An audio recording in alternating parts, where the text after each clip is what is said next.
Make sure when this starts, this volume is off.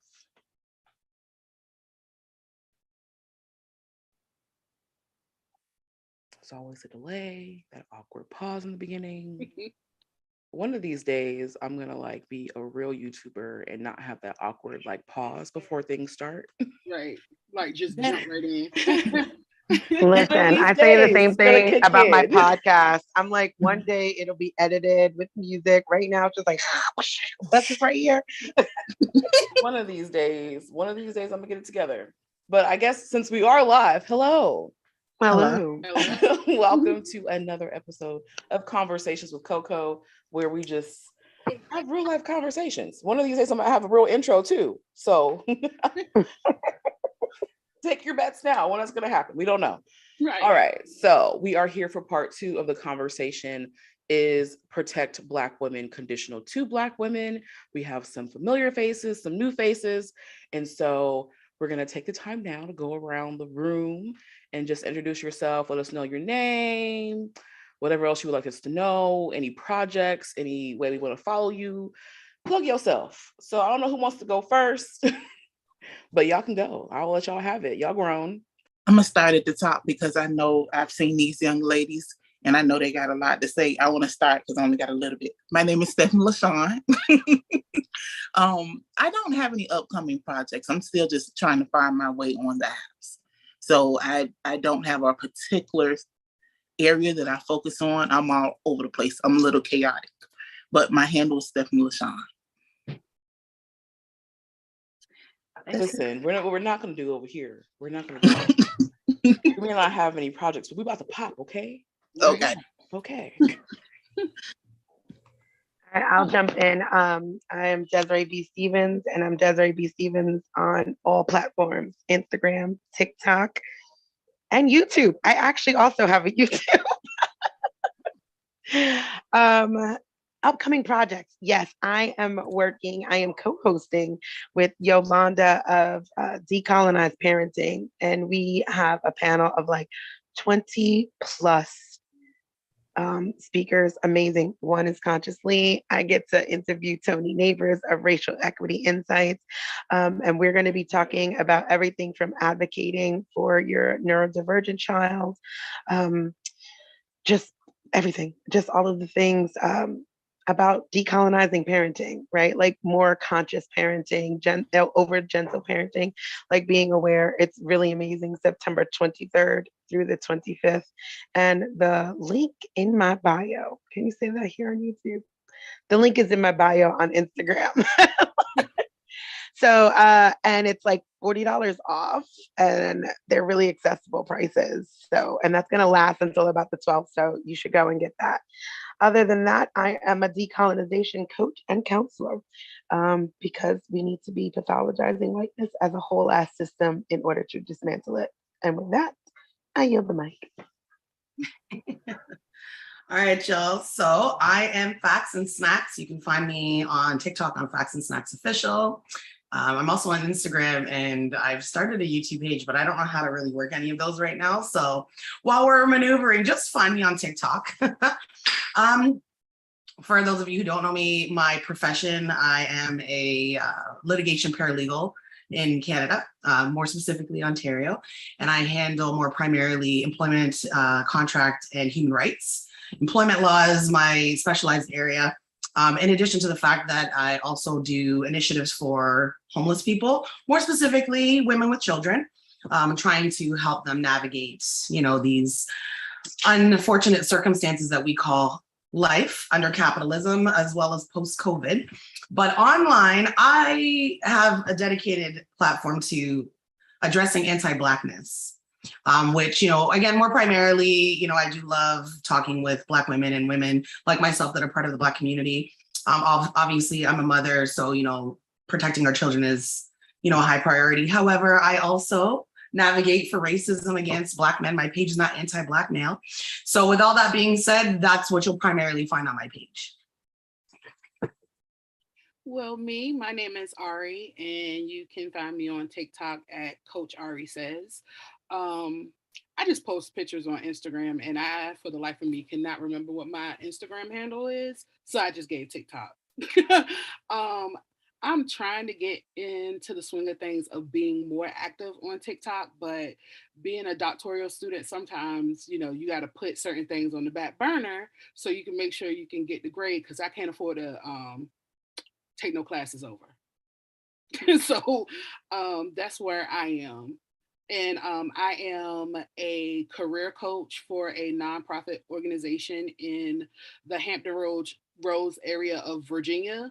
And I love it. I am their first hire, who happens to also be their first woman hire, who also happens to be their first minority hire. So I checked all the boxes off, and I get to help people that look like me find jobs so they can, make a life better for their family and for themselves. Well, thank you, ladies, for introducing yourself. I just always love how I'm always in such good company. Like it's the range for me. Okay. Like, I'm gonna leave it at that. So I guess we should jump right into the conversation. All right. And let's just see where we go from here. All right. So the first question is same as last week. What does it mean to protect Black women? And as last week, you can jump in whenever you feel the spirit move you. I'll be kind of the interviewer and adding in my follow-up questions. I'm going to actually go off camera so I can update the description. So yeah, what does it mean to protect Black women?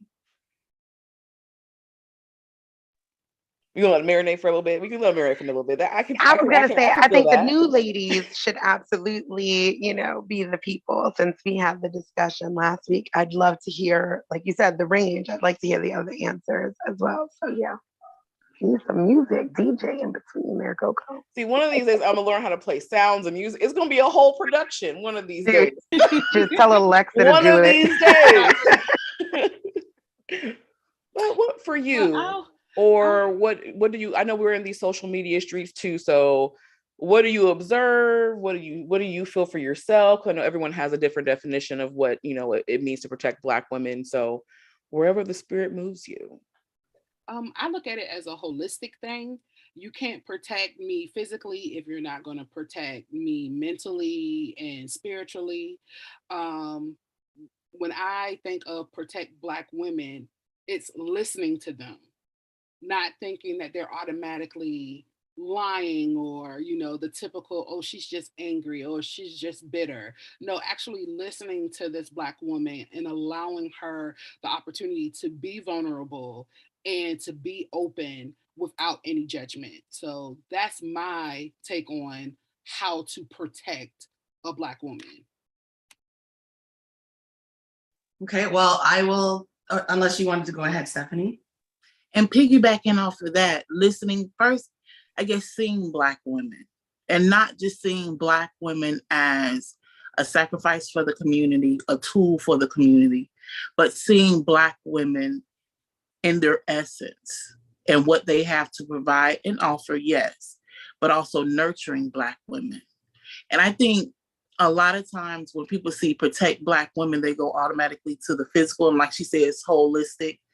Also protecting our mental and our emotional and our spiritual as well. So in a totality, it's the Black community coming together, getting the help that they need to be whole and healthy, so that not just Black women in the community can be safe, but all Black members. But it's similar to what she said, just seeing us, hearing us, and giving us the space to grow within the community. And just again, to kind of piggyback on my sisters here, I feel like for me, protection really has a lot to do with showing the support in the areas that we believe are necessary for that to happen. Like just off hop, for people that are outside of our community, the support that I would love to see from those people who say that they're allies or accomplices, to see them really working to dismantle the system, especially as it relates to employment law. The majority of the women that suffer are Black women that come into my company. Some of them have been fired 2 and 3 times because they're just seen as angry. And a lot of times when I'm fighting with the opposing counsel, who typically ends up being a white person. One thing that I'm constantly saying to them is that you're not leaving room for them for, like you said, the vulnerabilities. You're just seeing them as angry. You're not understanding their culture. You're not understanding what they went through. So again, leaving and holding space for us to, you know what I mean, really work through some of these traumas. In addition to the men in our community, you know, it's not even just the physical protection. It's also just, again, the mental aspect. When they're doing the work on themselves, they're doing the work for the community. And any work for the community is showing support for Black women, because at the end of the day, we are, you know, the community. And, you know, even going one step further, to monoracial Black women who typically get it even far worse, they are the apex, if you know what I mean. So again, promoting positive mental health, positive spaces for us to be in, giving us room, like I said, in space to really be vulnerable. And like I said, making sure that all of the things and the forms and facets that go into helping Black women progress on a daily, that's where the protection needs to be. And that is far more than just physical. And on a last note, getting rid of anybody in the community that is an enemy, period. I don't care if it's a man, I don't care if it's a woman. If you are harming the women and children, or even the men in our community, boot it. We need to have people consistently getting those people up and out of our way, because all they're doing is making the barriers to what we already have to deal with far worse. I feel woefully under-equipped to go behind you there, facts and snacks. Like, I am not a litigation person. I was on my high school debate team though. One, forgive me because I have tiny humans. Hi, humans. Here with me. So balloons or whatever is happening. I'm in bed today, and this is my self-care, but wanted to be here. I was here for part one on what does it mean to protect Black women. Can you guys excuse me for a second though? And then this week I had a ton of events, and I've been sitting with a couple of things and this question. And I think specifically, like, we kind of go through this like one homogenous view quite often of what it means to protect Black women. And I want to challenge every person that hears or sees this, like, yes, there's an overarching, you know, protect Black women and all of these things that my good sister said falls underneath there. But then I want you to challenge yourself to think about what it means to you interpersonally, like within yourself. So myself as a mixed Black woman, right? Protect Black women means the unambiguously Black person, period, full stop. Because not recognizing that, right? Like, I come from a mixed family, but my Black family is unambiguously Black, right? Like, I am the lightest thing, the softest hair, the smallest features in my Black family. And not recognizing that and not placing that onus very specifically when you show up like myself in the world as a Black woman, you are not really understanding the range of how you move through this world. And the same way we are requiring for white people to recognize how they show up in the world and how they racially benefit from that and how much they could leverage. Thank you, sweetheart. I think it's very much important for mixed Black women or Black women that look like me monoracially to be centering unambiguously Black women. That's pretty much what I landed on this week when I was thinking about this question for part two. And that's where I yield. So I won't even ask the follow-up question within the question. I'll just go back into the second question, which was the controversial part. So is protect Black women conditional to Black women? And if so, what are the conditions? That was such a great follow-up question. Oh my God. I'm gonna continuously let y'all talk first because I was already here last week. So just know that. So before anyone goes, I'll just say goodbye to TikTok. If y'all want to come over to YouTube, go ahead and do that. But yeah, I think as I was thinking about the conversation, I thought there were some pitfalls that I may have missed, but I'll let everyone answer before I ask questions about those things. Okay, now I wasn't here last time, so I have a question for the question. Okay. I think that question was asked last time. So what do I mean by? Of course she does. You see what I mean? I'm not What equipped for do this I conversation. mean when I say is protect Black women conditional to Black women? Right. So we're all in agreement. Like, I think us on this screen right here, we're all in agreement. Protect Black women, right? Yeah.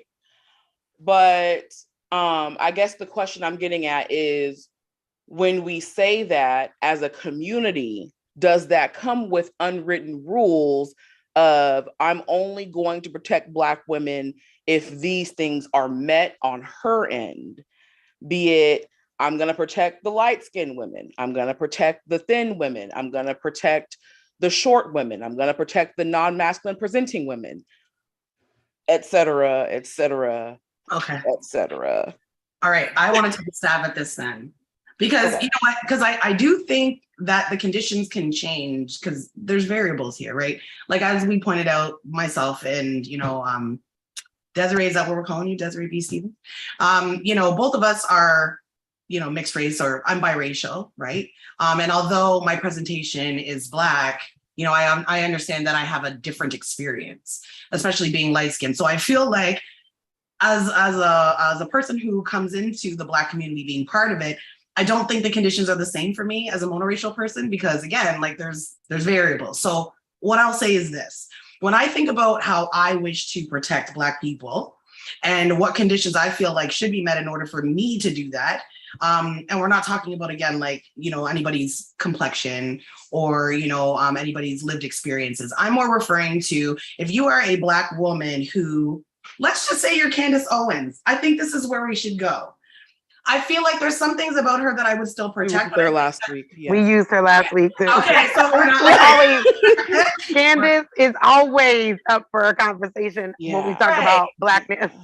Like, to me, okay, so her deciding, let's say, for example, to date outside doesn't automatically mean that she shouldn't be protected. I don't believe that. Okay, but if she's, and we're gonna take some words. If she's selling out, I do think that, I'd probably be less likely to defend her with certain narratives that she's pushing out because of the way that she chooses to identify. So I think that's probably where the conditions would be met. If you are the type of Black person that feels like Black people are just victims, then you know what? When something happens to you, I'm still going to recognize the imposition of the system against you, but I might not necessarily go to your march. Do you know what I mean? Mm-hmm. Like, I think that that's probably the only way that I feel. But outside of that type of narrative, I don't believe that conditions should be put on Black people when we're defending Black people. At the end of the day, if there's racism, I don't care if you're dating out. I don't care if you're running your mouth. At the end of the day, Black people deserve to be seen under racism the same way. You know what I'm saying? But if before we get to that conversation, because that's the next question, right? Okay. Mm-hmm. So the next question was going to be, should there be conditions? What should those conditions be? But I want to take a step back and have a community discussion about the realities in which we actually practice this. So I think we would all agree, like, there are really few and far between reasons why we wouldn't protect a Black woman. But we gotta, I'm trying to air out our community in a light way. You might as well just go. Let me just go on and give you the conditions that I have. I feel like there are different conditions, and I feel like there are a lot of different conditions. I think there are. So I want to have a conversation on the record about that, because I feel like when we have the conditional conversations, it's usually talking about the perpetuator and not actually like, how are we as women not having sisterhood, not protecting the women and children in the various ways that we do. So I'm curious. I mean, I see it, but I don't know if anyone else sees it. I don't know what y'all seeing. I don't know. So I'm just trying to figure out, like, do y'all see any conditions? I can bring up some stuff. Bring it up, sis. You know what? You might as well just see some. So, I mean, the things that kind of, let me go back. Because I've got a couple of things too that, you know what, even before today, I had a conversation offline. And one thing that this person said to me, and she was a monoracial Black woman as well. she's like, facts, you say a lot of things that are really good and that are really informative, but at the same time, sometimes people don't like to have mirrors held in front of them. And so, and we already know how TikTok can be. It's like, you could be 100% right, but then there's like a massive set of trolls that are just like, I hate you anyway. That's probably over here now, because we gotta have the conversations. Right. So I'm saying, let's have that conversation, right? So some of the things that just came to my mind, just thinking this week, is how Black women treat Black women that are LGBTQIA and things that happen with that. How Black women treat people that are not Christian and what happens with that. Yeah. How Black women treat fat Black women and what happens with that. How Black women will treat desirable women versus non-desirable women. Colorism, it ping pongs, but I didn't write down everything, but those are the things I'm like, oh, I forgot to ask about, like, these things. So it's like, I don't think we ever had those conversations amongst ourselves about ourselves. So I don't know if anyone wants to poke it and run, or like, let's poke it. Let's slice it and do a whole autopsy of it. What we doing? Okay, we poking. Since you poked the bear, I'm going to jump in. You got something, Ari? Because I've got something we can all start to. Okay. All of those things. What you got, Ari? What you got? All of those things. I can name times where I felt like, as a Black woman, I wasn't protected by another Black woman.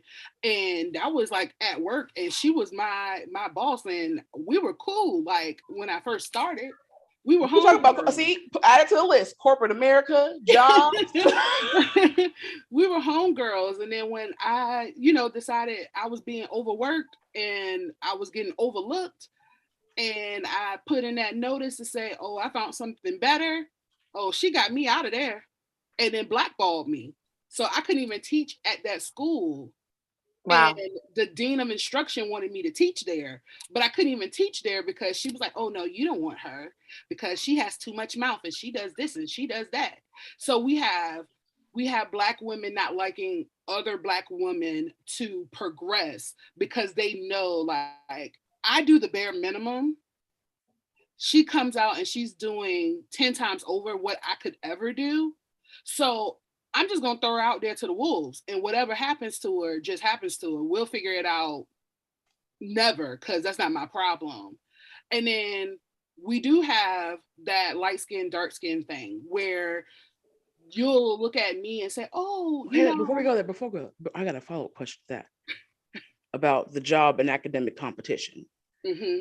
So I think to a certain extent, we would all agree that, and I mean, we usually use Black men because, patriarchy and stuff like that. Yeah. We all agree that some people subscribe to, I want to be the token. Yes. Do you think with some Black women, yes, they want to be the token of whiteness, or the token in a space, or be the only do you think that that's a problem? Is it a big problem, a little problem? Like, what's up with that? I think it's a huge problem. And because I pathologize whiteness and I treat it as trauma work, I don't know why my phone just said that, this is the trauma of whiteness that we need to be dealing with as a Black community, because the need to acquiesce and be pleasing to white people is an absolute fucking trauma response. So yes, there can't be, and we've literally started moving and acting as white people who, because it's a system, right? Like, it's literally a system. Anyone could uphold white supremacy. Anybody could uphold those systems of whiteness. And so that competition, that pitting against each other, all of that is actually, we've learned how we've been socialized around them for so long within these systems that we are picking it up, and we deem their lives as successful. So we've stepped away from what was ancestrally acceptable, our own cultural norms, right? As tribal people, clans people, village people, we've stepped away from cultural norms and moved all the way into societal norms. And once you step into societal norms, all that other cultural shit goes out the door. So culturally, we may be saying, protect Black women, but then once you step out of that cultural norm, you step into societal norms and you get this, you get the pitting against, you get the colorism, you get, the body shaming, you get the anti-LGBTQIA, because it falls in line with the systems of whiteness, and the systems of whiteness demand that you be cis, thin, able-bodied, straight, Christian, all of those things. I yield. So why? I mean, I've always had this question because I feel like I'm that Black person. When I go into a space, I'm looking for the Black folk, right? Like I'm sorry, I love everybody. I really do. I don't want to sit with no white folk, okay? I don't. So I just, for me, it's like, why can't there be more than one? Why does it have to be this fight to the death? I need to be the token. I need to be the favorite. I need to be the model Negro. What? I don't understand that. I don't get it. So let me just jump in here and say that, on a couple of occasions, not often, but a couple of times, I've had to defend sisters against sisters. And honestly, it is one of the most disheartening things ever, because on one side, you're like, but I like you too. You know what I'm saying? And even though they're not my clients, I have to recognize on the other side, I mean, it's somebody that I want to protect as well. But the reality is, what Desiree is saying is very true. There seems to be this competition because we're not necessarily going into our own spaces and necessarily always creating jobs. We may be even self-employed and have a few people that work with us that are also Black, but it's almost like capitalism demands that, like, the faces that are there in order for you to generate revenue can't just be Black, which at my law firm, everybody's Black. And I'll be honest with you, we try our best not to opt too far into capitalism because of that reason. You know what I mean? We have, let's say, dollar amounts that we charge that are less than some of the white firms, because we understand that in the community, not everybody's going to be able to afford those kind of costs. And we're okay with that, because we look at it like, you know what, our kids aren't hungry, nobody's, going without, and we're providing a service to our community. But that all being said, yes, it's disheartening to see that in these predominantly white spaces, you find that if there's two Black women, it almost seems like they're being pit against each other.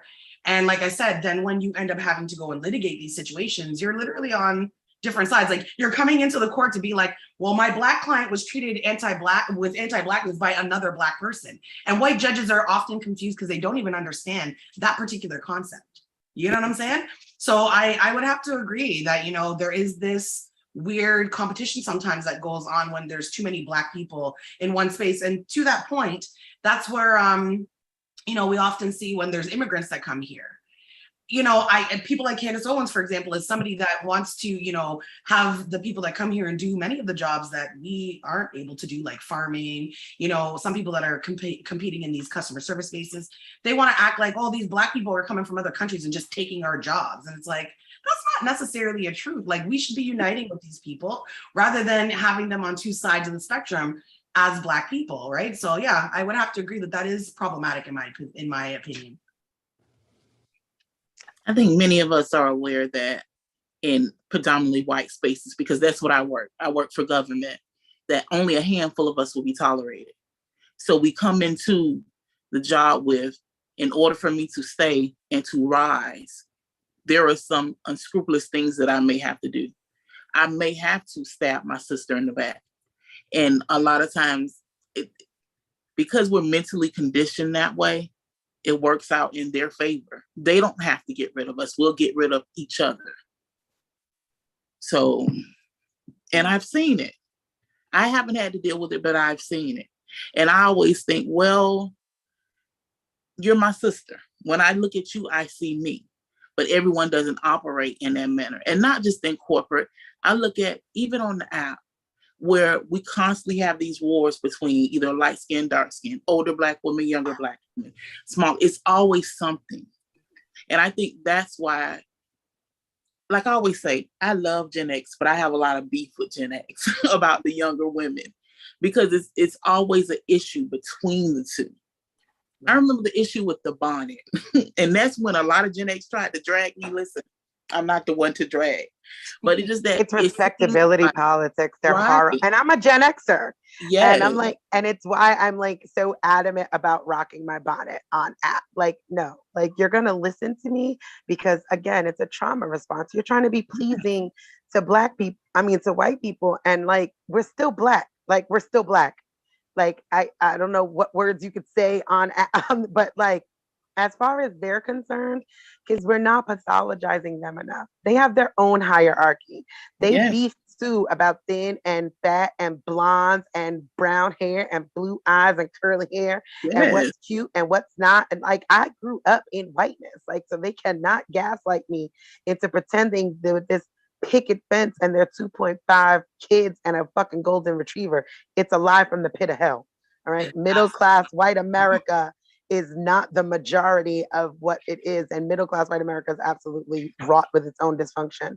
But that being said, is that need, again, we need to really be unpacking it as trauma.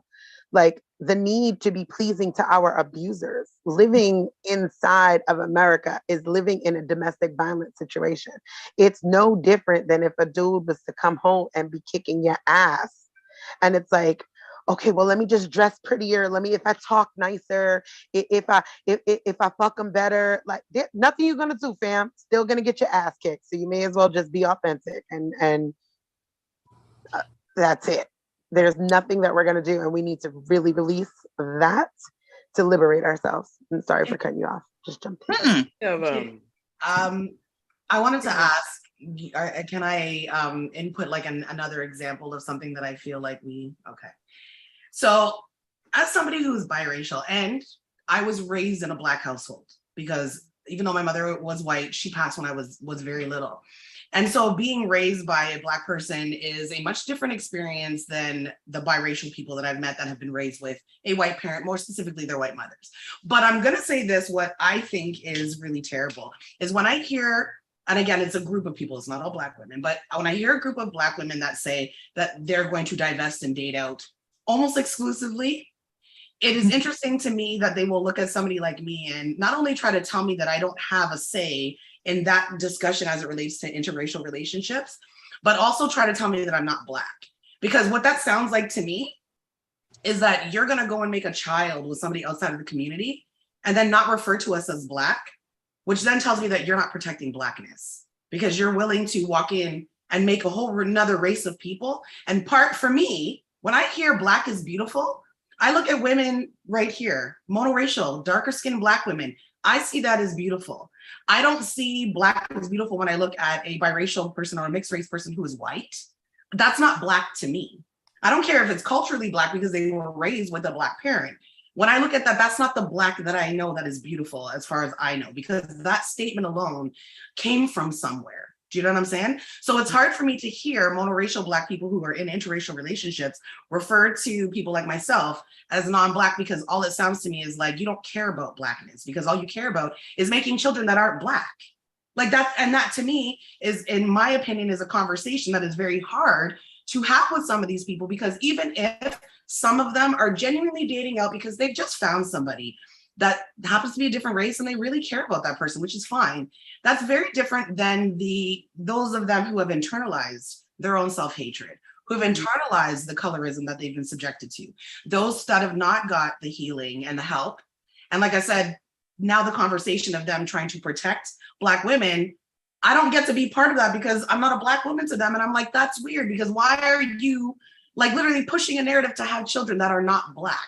I'm sorry, that's just something that I feel like a conversation should be had about that, because I said this before and some people were not happy, but I do in some way feel that because of the way the system is in kind of pushing a lot of us to almost conform in society, that when you have biracial children, unless they're being raised in more predominantly Black spaces, you're going to have a lot of us being raised in very white spaces and being impacted that way. And I'm somebody who defends Blackness. I'm somebody who defends my Black side, my Black people. I don't really do that with white people. But like I said, it's hard to hear Black people then turn around, Black women, I should say more specifically for this conversation, try to make it seem like I shouldn't identify as Black because I'm not. But then I'm like, yeah, but I'm the very people that you're giving birth to.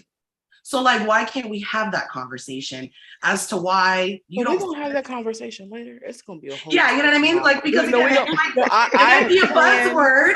No, but I you have know- planned to have the conversation about what the fuck is blackness. That's coming. Okay, because But like I do want to take that and go the colorism route and go a different route. A little, Thank you. It's the same, but it's a little bit different. I want to jump I in don't on want to. that. I don't want to download on the biracial situation because I feel No. like we're gonna be here all night. Right. And I think that And that's I like think we should have a very nuanced conversation about blackness and how When does that mixedness happen? and all that play in. And I want to give that its own shine. So I do want to take Listen. it back to the second thing Ari was talking about, which is colorism, and how we as Black women play into that hand. And I want to make a copy, not a copy. I want to add a little asterisk because I just want to say it before I forget. But I feel like when we start having the colorism conversation, the desirability conversation, one thing I will say on all sides, it's protect Black women until a man is involved. Ooh. So when it comes to Oh. colorism, it is my, and y'all can disagree. I feel like with the colorism conversation, when it comes to Black women, especially, and seeing how even dark-skinned women will treat dark-skinned women when men are involved, but dark-skinned women to light-skinned women, light-skinned women to dark-skinned women, and then monoracial Black women gets mixed with race women that look mixed or look white passing. I feel like the common denominator is the men have decided what the fuck is valuable, and we're just fucking running with it. Yeah. No, whiteness has so done however that. y'all want to take that. Listen, whiteness has made whiteness desirable, right? Again, I do this from a trauma work standpoint. Whiteness has done that. And people that look like me do not experience colorism. So if you are listening to this, you do not experience. You do not listen good. Listen, Right. learn yourself. Let me turn on. Hold on. Let me get. You got me out of the You bed. gotta get up. Jesus. She gonna get turn on the light. Set up for this. You see this? You see that? Look, it's blurred, but you see that? You do not experience colorism. You do not. Very similarly to the same way that we tell white people there's no fucking reverse racism, because there ain't. There is, you do not, you benefit. We benefit from colorism. I literally like you see this thing, but how do I unblur this shit? Like when I get up in the morning, I don't have to think about much of anything. And I literally could wet my hair or not and go. That looser curl pattern. So like, if you are watching this and you are a fair skin, light skin, caramel complected, soft 2C having person and below, do not ever think that you suffer from colorism. And then we need to be cognizant of that, right? Because it is very much that, because they be out here really with that whole like being light skinned, like yellow with a soft curl pattern is their whole personality. And then these dudes be color struck and like, and you're not thinking about it. That's what I mean. Like in the beginning of my stuff is that like, you need to literally be consistently Black first and always. I'm militantly Black. Like I don't even believe in being biracial because you cannot be white in anything else. So fuck all of that noise. But like, and nothing to you facts. Like, but just like in general, Black first and always. And if that is in fact your stance, at least for me, it is what unambiguously, I don't even say monoracially, because there's monoracially Black women that look like me too. And when we don't take that into account, then we act like, oh, you have to be mixed to look like this. Yeah, that's, you know what, sis. Meanwhile, there's somebody out there mixed looking like me, but we're not going to right. Oh yeah, no, I know right. That are mixed that look like you, but you know what, Desiree, let me just jump in for a second. Yesterday, because I'm about to drag this mofo, but that guy who got on was like, colorism doesn't exist, but Black women, you know that guy. I went through all of his comments on different videos, and let me just say this to you. I have the screenshot of him basically saying that his Black mother, who is dark skinned, does not want him to come home with a dark skinned woman. And I'm just gonna throw this out here. Trauma. Can I say something? Can I say something? That's I'll believe it. Yep. Yeah. I'll believe it. Common. Sad Yeah. but true. Right now, keeping in consideration, I am not a dark skinned woman. I don't suffer, I don't have to deal with colorism. But what I can say, and what I'm going to address in the video, is the fact that, his mother, much like me, is a mother of a boy that then eventually grows into a man. At some point in time, we also have to step back and realize that if we are raising boys and these conversations are happening outside of the home, especially under patriarchy, then part of that position is also with us. I talk to my sons about colorism. I have conversations with them because I still remember when my 14-year-old, well, he's 16 now, came home and was like, yeah, team light skin. I had to ask him, where did you hear that? And he said, they say it at school. And it's not just the boy, like this is what they team light skin. So I had a conversation with him and I let him know by no stretch of the means do we talk like that. And you know what? I've never heard him say it again. We've talked about Black women. He's very much attracted to Black women. But, again, I also realize that in the absence of certain conversations, kids will go out and hear things. So my issue with that is I don't know what that experience was like for her. I'm not her. But I'm hard pressed to say that when we're getting upset, when we're hearing some of these Black men iterate these things, are we not also listening to the background that sometimes behind them is a mother, whether she's light skin or dark skin, that is actually perpetuating that same colorism? And if these boys are trying to, be their mom's favorite and, get the coddling and all of the sentiments, they're going to want to do what their mom wants. I'll tell you this much right now. My boys will almost do anything for me. So if I turn around and tell them I don't like Black women, they're not going to like Black women either.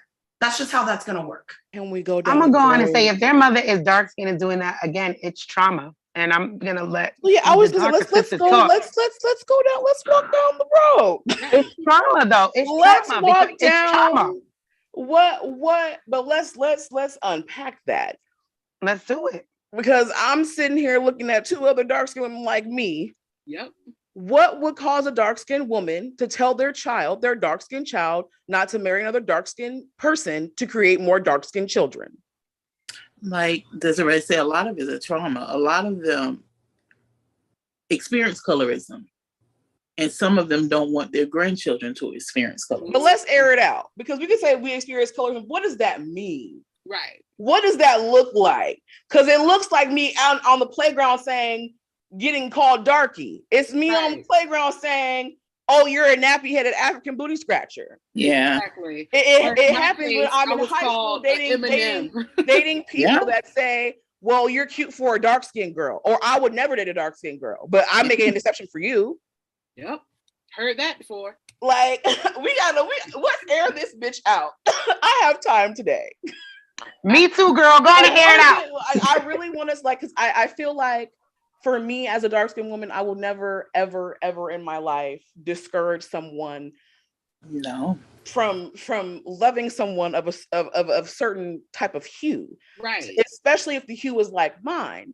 Mm-hmm. But I also can understand that if all your life you're degraded not only by people at school, but teachers, other adults in your family, your mother, your father, your cousins, like, if all you hear, and I mean, I didn't have that experience. Mm-hmm. I had some of that experience from like outside people, but familially, I was never looked at or degraded for my skin tone. I was always uplifted for my skin tone. But I could see how if at everywhere you turn, it is a downgrade. Even going it back to last week, if you're a 14-year-old girl on TikTok and you see this grown ass Black man saying that Lizzo looks like a poop emoji, what are you going to think about yourself? Exactly. Yeah. If you Serena Williams, who is one of the greatest athletes in history, in world history, and every time they talk about her, it's about how masculine she looks, how dark she is, how nappy her hair is, how buff she is. What am I supposed to do with that? Yeah. And if no one ever comes and say, you know what? Yes, you've heard that. They were wrong. I don't care if you heard it a million times they were wrong, and you never have any self-love or self-esteem. Because let's be honest, do we raise our girls to have self-esteem in this community? Mm-hmm. Do we raise them to love themselves, to talk about themselves highly, to have high standards and expectations, and to know that they deserve the world? It's so sad. I mentor a 17-year-old dark skinned Black girl who's in white spaces. And I had to talk her off the ledge so many times because it was, I need to work on this. I need to work on that. In order for me to be liked, I need to go here. I need to go there. Oh my goodness, my mom said I can't do that. My world is crumbling. And I'm like, do you see you? Do you Yeah. see what you have? Let me point out all of the things that you have done, that you have accomplished, that somebody else did not get a chance to do, either because they didn't want to or nobody pushed them to do that. And then she would then let it go and be like, okay, I see where you're coming from. And then she throw that butt in there. I was like, no, no, no, no, no. When you believe in yourself, there's no buts. It is what it is. So I don't want to hear you say but. You leave but to something else, but not to this. And it's so sad because there are another generation of young Black girls that are dark skinned that are dealing with this because they hear it so many times in songs. I want a red bone. I want a yellow bone. I want a green eyed girl with hair all down to her butt. Like, I mean, hell, when I was in high school, I want a long hair, thick red bone. Listen. exactly. That's one of the most popular lyrics. Like, So Is there a sign-up sheet? Right. Yeah, But, so when you hear that, again, you're I want to like- put into context these lyrics are Yeah. coming from unambiguously dark-skinned men with 4C hair who Right. Yes. unambiguously Black, dark-skinned with 4C hair. Yes. Which is like, when are we also, right? Like, as the fairer of the Black women, when are we going to start realizing, like, I don't want to be fetishized? Like, that shit is weird. The shit, like, let's talk about it from that instead of making it your fucking personality. That this is just how I was born. Like, it never made sense to me because, unlike fact of that, I was not raised inside of Blackness like that, right? So I didn't understand the hair wars of this, that I didn't understand that, right? My mom's Irish. What I am thankful for is that we actually had a culture. She wasn't just white. She was very still attached to it. She's first generation American. So I didn't understand all of it. And so for me, it's like this is your hair, bro. It's just how it grows out my head. Like, no different than anybody else's. So, like, when are we gonna talk about it as light-skinned women who are gonna turn around and be like, look, hey, like, being fetishized is weird. I'm not a thing either, because that person is not really liking us, right? Like, they're not saying, oh, I think you are intelligent or even attractive. I just fit the bill. I'm just yellow enough. My hair's soft enough, right? Like, and you think that you could just like breathe the unambiguous Blackness out, and then boom, like, you never know what's gonna happen. But like, when are we gonna deal with that too? As the fairer of the race, we need to be talking about that as well. well, let's go back. Sorry, if I can just redirect again, back to the comment about the unambiguous dark-skinned Black men that are projecting their own internalized hatred onto darker-skinned Black women. Because I want to say that, again, I'm not blaming just alone their mothers, because to everybody's point, white supremacy has a hand in that. But I think one thing that we're not willing to address too much is the fact that still behind those men are also Black women that are perpetuating these things. And it's so that there makes it a wholesome conversation. It can't just be about one thing. Like, you know, I'm somebody that will drag a motherfucker right across the internet for their anti-Black bullshit. But at the same time, as I've stated before, I still have to be mindful that they're also Black men, and being Black, not the man part, but being Black, there's still traumas that they face under racism. And like I said, that shit that they do to dark-skinned women is really a projection of their own insecurities and how they feel for themselves. Let's keep it a stack. The reason that they're, again, jumping on these trains to disrespect women who look exactly like them is because they're trying to fuck the African out of them, because they feel like when they have these children, they can live vicariously through them. You know what I'm saying? So the reality of it is that, you know, we have to also step back, in my opinion anyway, and say, okay, what things are contributing to that? Because it may not be all Black men who feel that way or say these things, but it's like a small, loud group that is like right across the internet. And it's enough that darker skinned Black women are still feeling some type of way about it. And It's reactive abuse. Right. So I say all of that to say, again, when we're having these conversations, to Coco's point, You know, what are darker skinned Black women really calling in at this point to say, hey, we may not be the people who started this. We may not be the people who are overwhelmingly at hand with this, but there's some level of contribution where we're now going against each other. Where we're telling our sons who are Black not to be with Black women who look exactly like us. What exactly is that? What is the statement that is being made when that is happening? That's how I'm looking at this conversation in that realm. But again, I want to say that I can't speak to that because I'm not a dark-skinned woman. So I would like to hear from, Stephanie and maybe even Ari, like, what are your thoughts on that? Can I ask a clarifying question before the answer? Are you saying that the onus should be on darker skinned, unambiguously Black women to stop that? No. What I'm saying is, for those women who do that, how do other dark-skinned women feel about trying to address that part of it? Like, would you like me to clarify? Meaning that, okay, so from that particular, let's use that guy in particular. So let's say the three of you who happen to be darker skinned women go and view that comment. And you're now looking and saying, oh my goodness, the person who's telling this guy not to like dark skinned women is also a dark skinned woman. So she's not necessarily to blame overall, but there's obviously a piece in there that she's contributed to. So how do you, the three of you, feel about that? And how do you, do you feel that that's something that needs to be called in? Do you think that that's something that needs to be discussed? Because as a mother of a boy, I believe just in general, we should be having conversations. But again, I'm not a dark-skinned woman. So I'd like to hear from the three of you as to how that would have made you feel when you read that. I have something to say after that. The majority of times I've heard that is from older dark-skinned women. And I have come to the conclusion that there are some older women that will always be who they are. So it just depends on who is put that bug in their ear.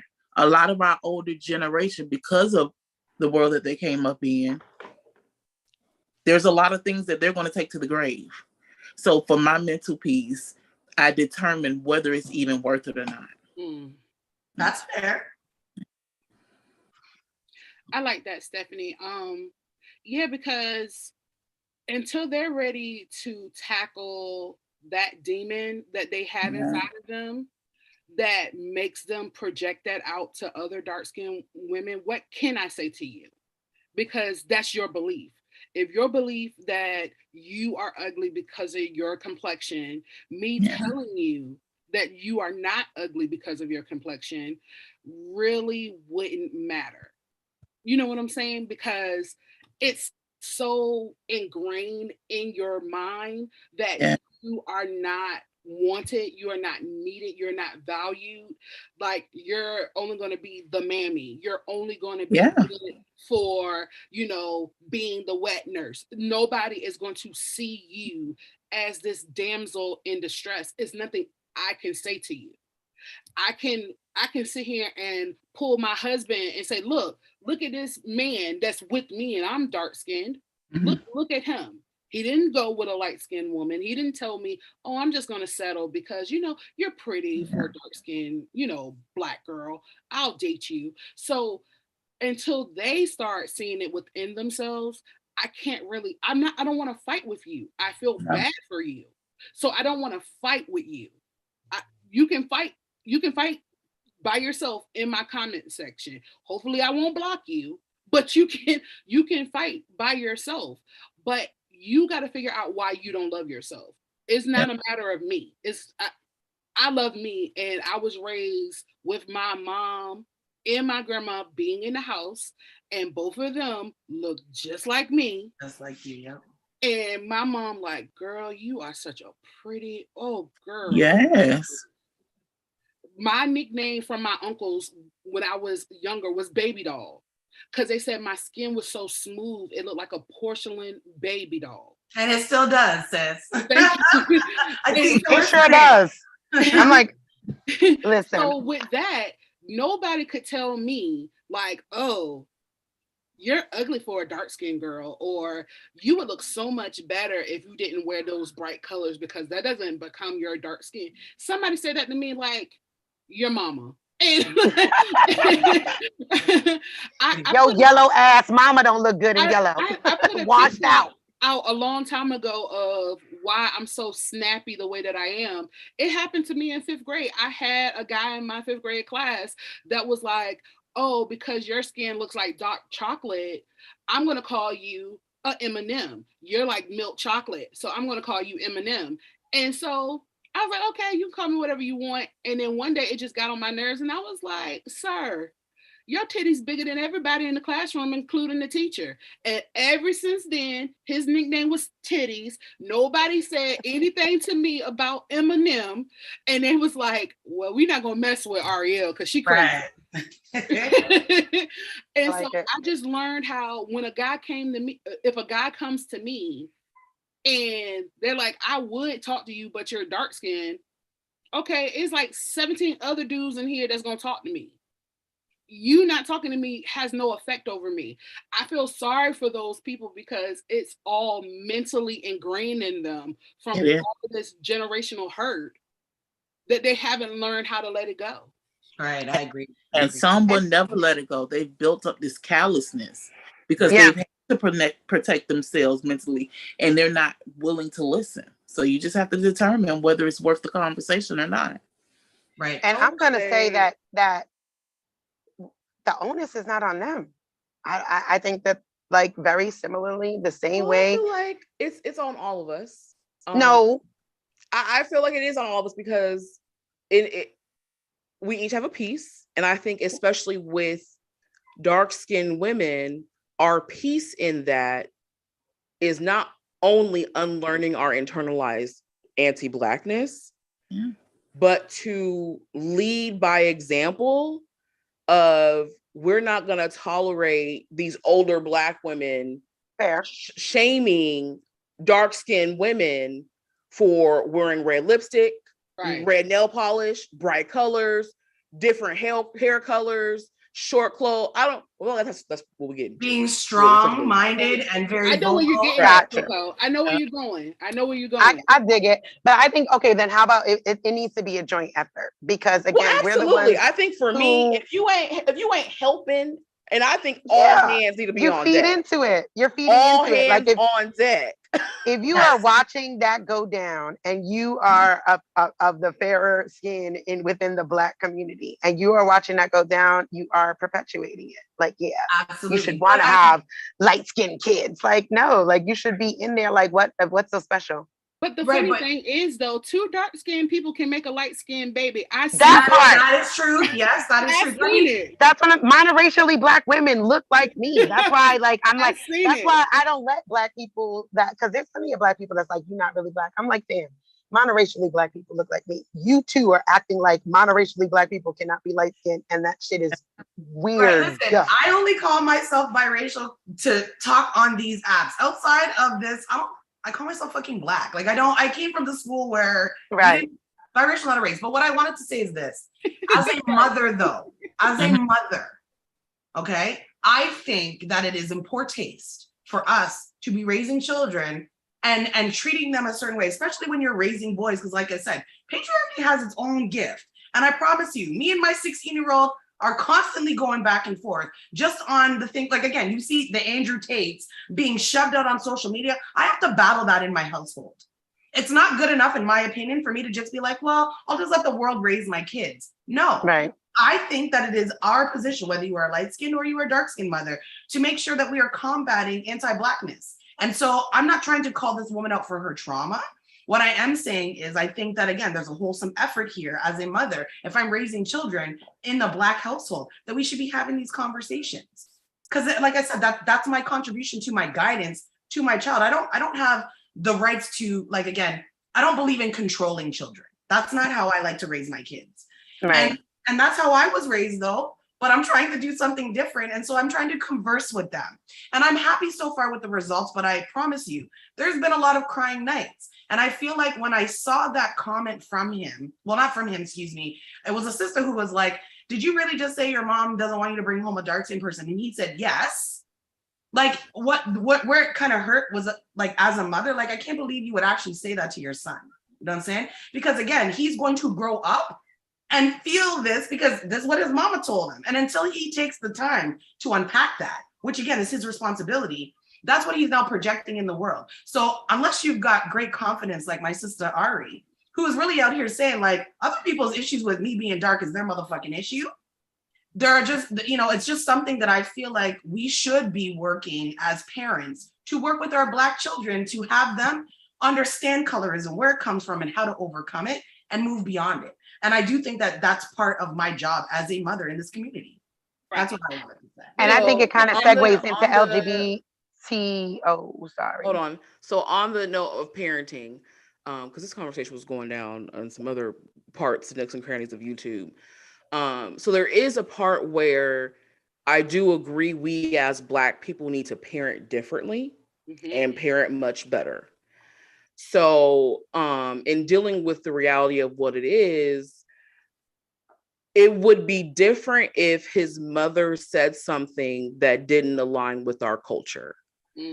So it's one thing to say something that's outlandish and then out in the world it's not actually, corroborated.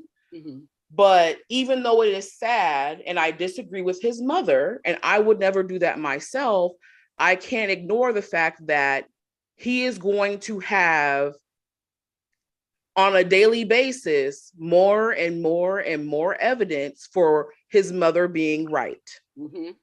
Right. And so although I would love to get to a point where, and that's part of the reason why I'm having this conversation. I think we need to unpack colorism and actually pinpoint how we perpetuate it and how we can unlearn and do better, because absent that, it's just going to cycle over and over again. Because they have so many examples of men living and dying by that, not only in their art form through rap and athletics, but in their life. These men that go and get the high paying jobs create biracial light-skinned children. These men that rap about wanting a long-haired, thick red bone is going to date a long-haired, thick red bone. Right. The boy in your art class that says you're cute for a dark-skinned girl, but I would never date you, is going to date the light-skinned girl, if not the white girl in school. So what do we do at this juncture communally? Right. What do we as Black women, how do we begin to shift our culture so that when a dark-skinned mother tells her dark-skinned son that when he leaves the home, that's not the case. When he leaves the home, he's seeing Black girls being uplifted. He's seeing dark-skinned Black men and Black women being uplifted. He doesn't see little Black girls being told to stay out the sun because you don't want to get darker. Right. How do we begin to change that? And I mean, I think we do have a little bit of momentum going, but offline in real life, in our real culture, how do we change that? Right. Because I would agree that we were all on the same page that is not okay. But I feel like one of the things that TikTok constantly does is burst my bubble and it reminds me, yes, your experience is great. That is not the experience of the greater community. Right. Correct. So like, how do we as the ones that are like open to having the conversations and open to doing things differently, like, what do we do? Is it a lost cause? Like, Nah, I think communally, like what you're saying, I think that one, like when we're talking about protect Blackness, right? Because that's really what it is. We're saying protect Black women, but also in protecting Blackness is, again, for me, it is censoring unambiguously Black people and what those struggles are across the board, like across the board. And when I say Black first, I mean Black in any community, right? Afro-Indigenous, Afro-Latino, Afro-Asian, Afro-American. Like, I mean, literally censoring the Africanness, because that is what we're losing the longer we are staying here in this space, in this country, underneath white supremacy. We are losing that deeper connection to Africanness. And censoring that back is a recalibration. And part of that comes in, like as a parent, I have 3 children at home. One is an adult, not home. Is doing things like natural hair, right? Like my children are locked up. They all rock like 3C, between 3B to like 4A of their hair. And like they wear it naturally and they're beautiful just that way. Being in community with unambiguously Black people. like these things, you know, and being able to be uncomfortable, you know what I'm saying, is like, yes, like people are gonna talk shit about you if you're light skinned. Like again, that's not colorism. That's reactive abuse underneath the traumas of white supremacy. Like, yeah, maybe they're gonna joan you or make fun, and that's okay. Like, okay, just be there and keeping them around. Like my grandmother looked like Stephanie. So like for me, that is beautiful to me. So I can't really wrap my head around it not being. And I also recognize that obviously it wasn't my life to to feel that impact. But that centering of unambiguously Black people, the decentering of whiteness is necessary. I constantly tell the story of like, people have always asked me, because I was mixed, how did your grandmother feel? And I'm like, why y'all always ask me how my white grandmother felt? How come nobody ever asked me how my Black ass grandma, who was born in 1910, who grew up in the South, felt when my Black ass daddy, because he's Black as fuck too, walked through the door with some white ass, because my mama's white, pale, she's Irish. Why doesn't anybody ever, and this is Black people included, why doesn't anybody ever ask me, how does my grandmother feel about him walking through the door with a white woman and having to love this yellow ass child? Why is Blackness never centered in anybody's concerns ever? Like, we should know already how white people probably felt. Like, this is not fucking rocket science. This is well documented how white people have felt about mixed race children. Why is that a question? What is the need? So you needed to hear that my grandmother was accepting of it? What the fuck does that matter? That should tell you that there's a systemic issue and a systemic hatred for unambiguously Black people. So like, how about we recenter Blackness in our lives as Black people across the board, and then those conversations begin to change. And that's what I'm saying, is like, that onus needs to also be placed on us, is like, because it's great to have that label of like Black first, but still recognizing where you fall in the spectrum of Blackness matters. I am the palatable Negro until I open my mouth. But other than that, how I move through this world, I'm not going to have the issues that any of, you know, Steph, Coco, or Ari are going to have. That's just not fucking realistic.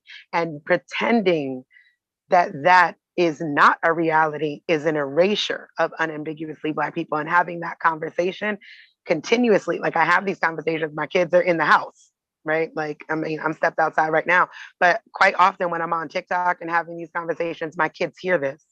And they need to be hearing that. It can't be like these secret conversations like, yes, sis, I support you, while living another life. You know what I mean? So that's kind of my thought. And even trying to add a segue into it from parenting into LGBTQIA, because that was a question you posed, Coco, is that I think we need to be paying attention to our conversations as parents in regard to our children dating, because that shit is weird too. But like, I just hope my kids, like, and I talk to them about that, like, find partners, right? Like, we could make some gender neutral terms here in our conversation. Like, oh, I hope you get a light skinned woman. Like, he might be gay, pan, queer, trans. Like, you're making a lot of assumptions for a child that hasn't made any decisions. How about we just start teaching our children to be in partnership with healthy people that have completely unpacked and liberated themselves? And with that, I yield the mic. Right. So, is that Coco? Go ahead, sis. Oh, I was just gonna pivot the conversation and move it to the LGBTQIA plus a portion of the conversation. Right. So, okay, I would like to say this about that particular topic. I think that we're not as honest in our community about women also being homophobic and biphobic. Oh no, we're gonna slide down that mountain right now. Let's right, because I have a theory. That was really uncomfortable. Why are we sliding down mountains? We gonna slide down. We gonna slide down this mountain. So because I want to say something. So I want to keep it, because look, we're gonna have that separate conversation as well, but a more holistic one about the entire community and not just the woman femme presenting portion of the group. So I was watching Sinji. I don't know if y'all know her. She's on here YouTube. I follow her. She's amazing. If you don't know her, you get on her. She had a live stream I think a couple of days ago, and it wasn't the part of the topic, but it was kind of mentioned about the Brittany Griner situation. And one of the things that she kind of brought up, which I didn't, for me at least, impose in that conversation, was that Brittany Griner, on all checking all the boxes, mostly is a preference, meaning fair skin, looser hair, which is now locked, biracial woman. And she said the conversation around her was different due to her being a masculine presenting woman. So yes, there were Black women, especially Black women athletes, that were in support of Brittany Griner. But as I reflect on it, I don't necessarily see the communal outrage as I look back since she was arrested. And I'll bring back into this conversation as well, because the conversation Sinji was having was, I mean, Black men don't come out and protect us out loud anyway, but they definitely didn't with her because she is LGBTQIA masculine presenting. And I'll bring it back to my point of whenever a man's idea is involved or a man is involved, the women tend to go down that route. So when it comes to protecting women, Black women, what say y'all when it comes to the women that may check all the boxes, but when it comes to not fitting in the heterosexual, heteronormative way of life, we be quiet. Well, because we've come into alignment with white feminism. That's a whole other fucking topic, and I hope we have that one. And with us coming into alignment with white feminism and Black men thinking they can actually be the patriarchy. Right. Right. So, okay, I just have a question. Coco. Hold on a second. You went at the top, bro. Hold on. That gave you a chuckle.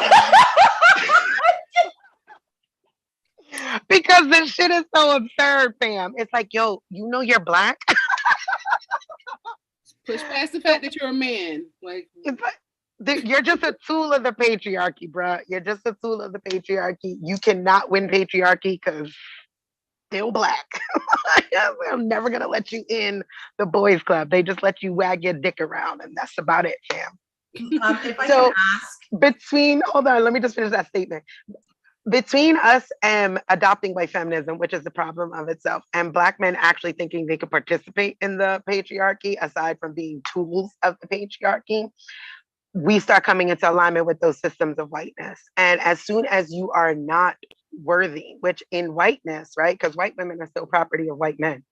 So now that Black men think that they could be the patriarchy, they turn around and think that we're property of them. So as soon as we are not of benefit to them, right, which would be to procreate, because in whiteness, that's what it is, to make more white babies. So as soon as we are barren, as soon as we are, queer or not possibly gonna fuck them and have their children, then we're useless to them. So there's no point in advocacy. And this is more how those supremacy tactics seep into our community. The same with white feminism, like Black women, younger ones, like who come in alignment with white feminism. I'm like, we never stopped working. Why are you on the feminist train? Like we've not worked since we got here. We don't need none of the shit that white women have. Like we're good on that. Like, so again, for me, it's divesting from whiteness. I yield. Right. So with that being said, I guess I'll bring it to a overarching follow-up question that can end this portion of the conversation. What is it going to take for Black women to put white supremacy down? Ooh, child. Okay, so what I think is going to take for us to do that is for us to start realizing that, number one, again, we are the internet. I don't know if there's enough women in our community watching. And again, it's always good to be informative, Go and Mhm. watch different videos and information on like societies and species of other mammals, for example, and how they cooperate and operate. And what you will see is that the majority of them are matrilineal and matriarchal. Do you know what I'm saying? And that really does show that like we are the ones up there. And because society has done a job in letting, like in making women just in general feel like they're under men, we've internalized that. And I think that we are going to fare better once we get it through our skulls that like men are not the rulers. Okay? They're just not. At the end of the day, and I know this is controversial, but it's a truth. And I don't know what kind of law necessarily you work in, Coco, but you know, like men literally are here to help us reproduce, but we don't actually need them in order for us to raise our children. And again, that's a conversation that people don't want to hear, but the truth is we don't. And that should already show us right then and there that it is important for us as women to come together, regardless if it's same gender loving women or women who still like me are heterosexual. Right. I'm so sorry. Don't worry about My it. condolences.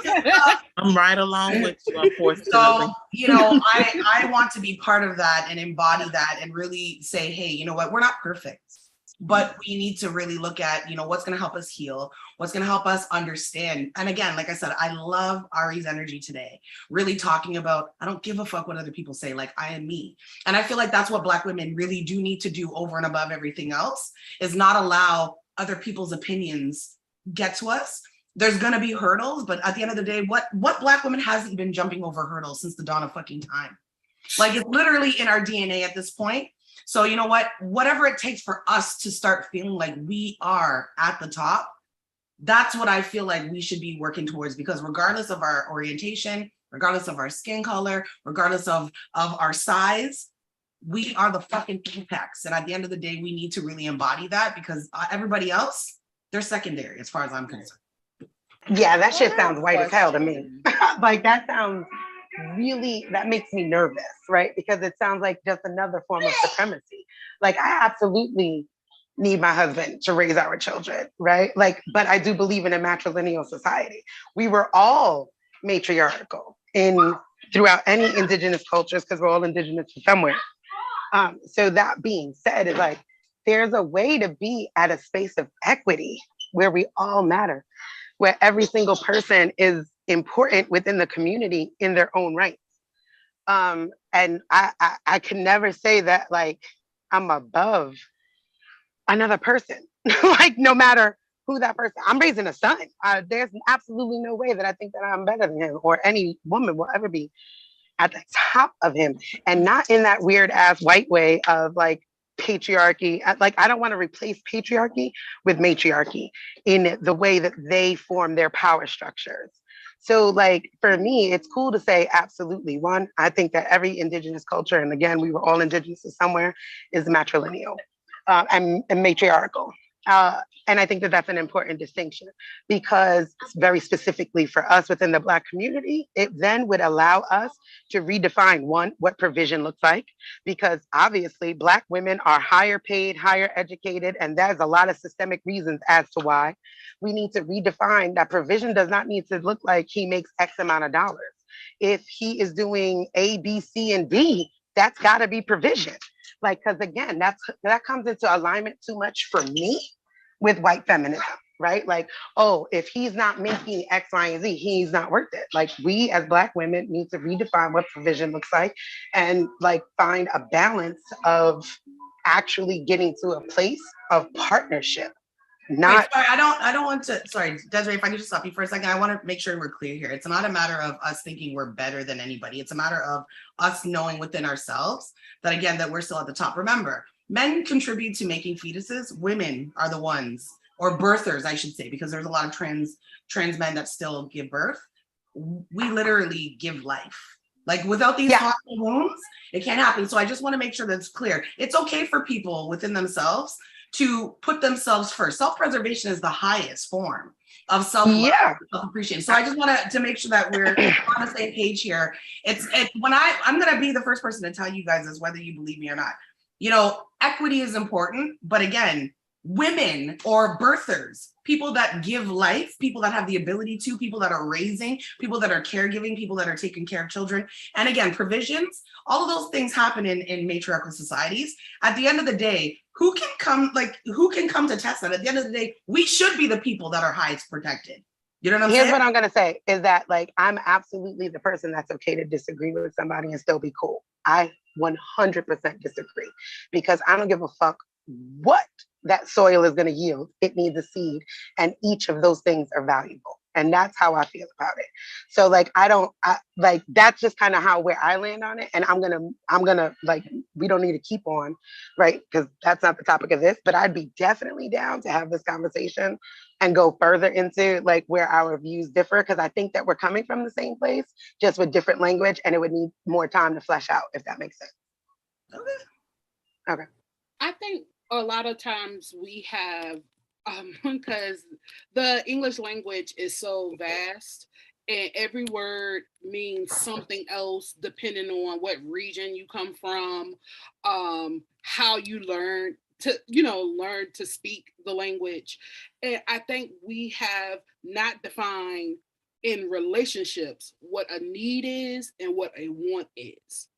And that is where we keep having this problem. And it always feels like it's a hamster on a wheel.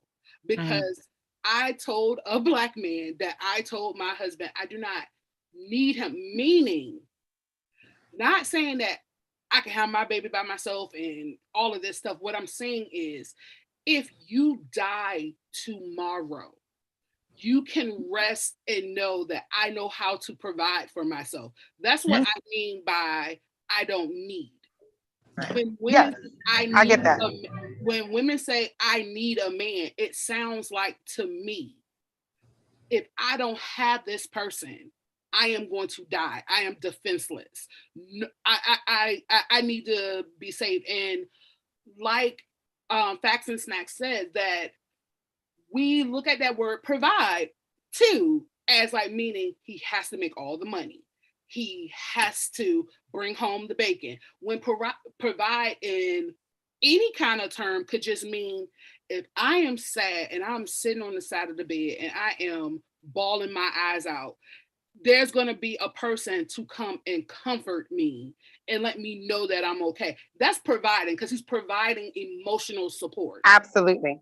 Right. And I think that that's the conversations we need to be having, though, right? Yes. Instead of like white feminism conversations. That's what I mean. Just divesting from their conversations and having our own.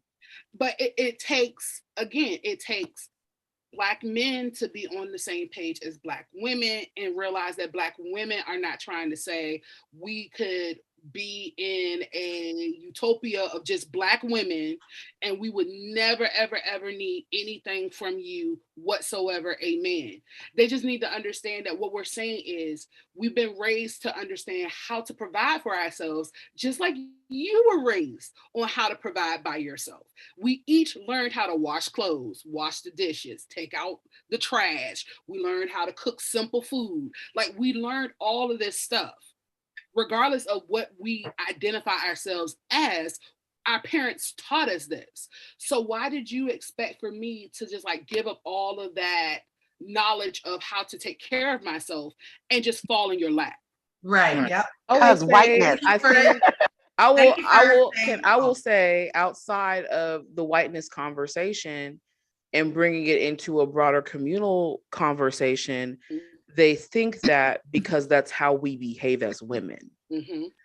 We have to admit that even though we are so desperate to have what other women have under patriarchy, on paper and in actual reality, we are operating as a post-feminist community, meaning that we have responsibility and equity and investment in the community.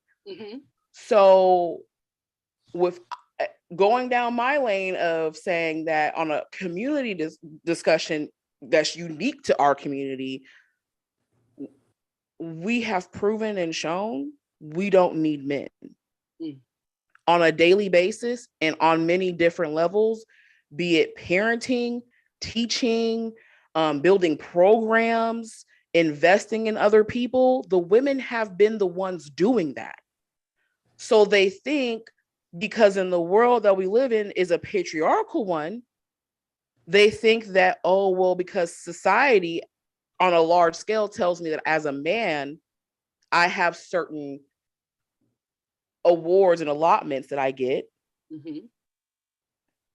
Within our community, we don't operate that way. We're trying to, because we keep, from my observation in my, I only minored in sociology in undergrad, so don't give me too much.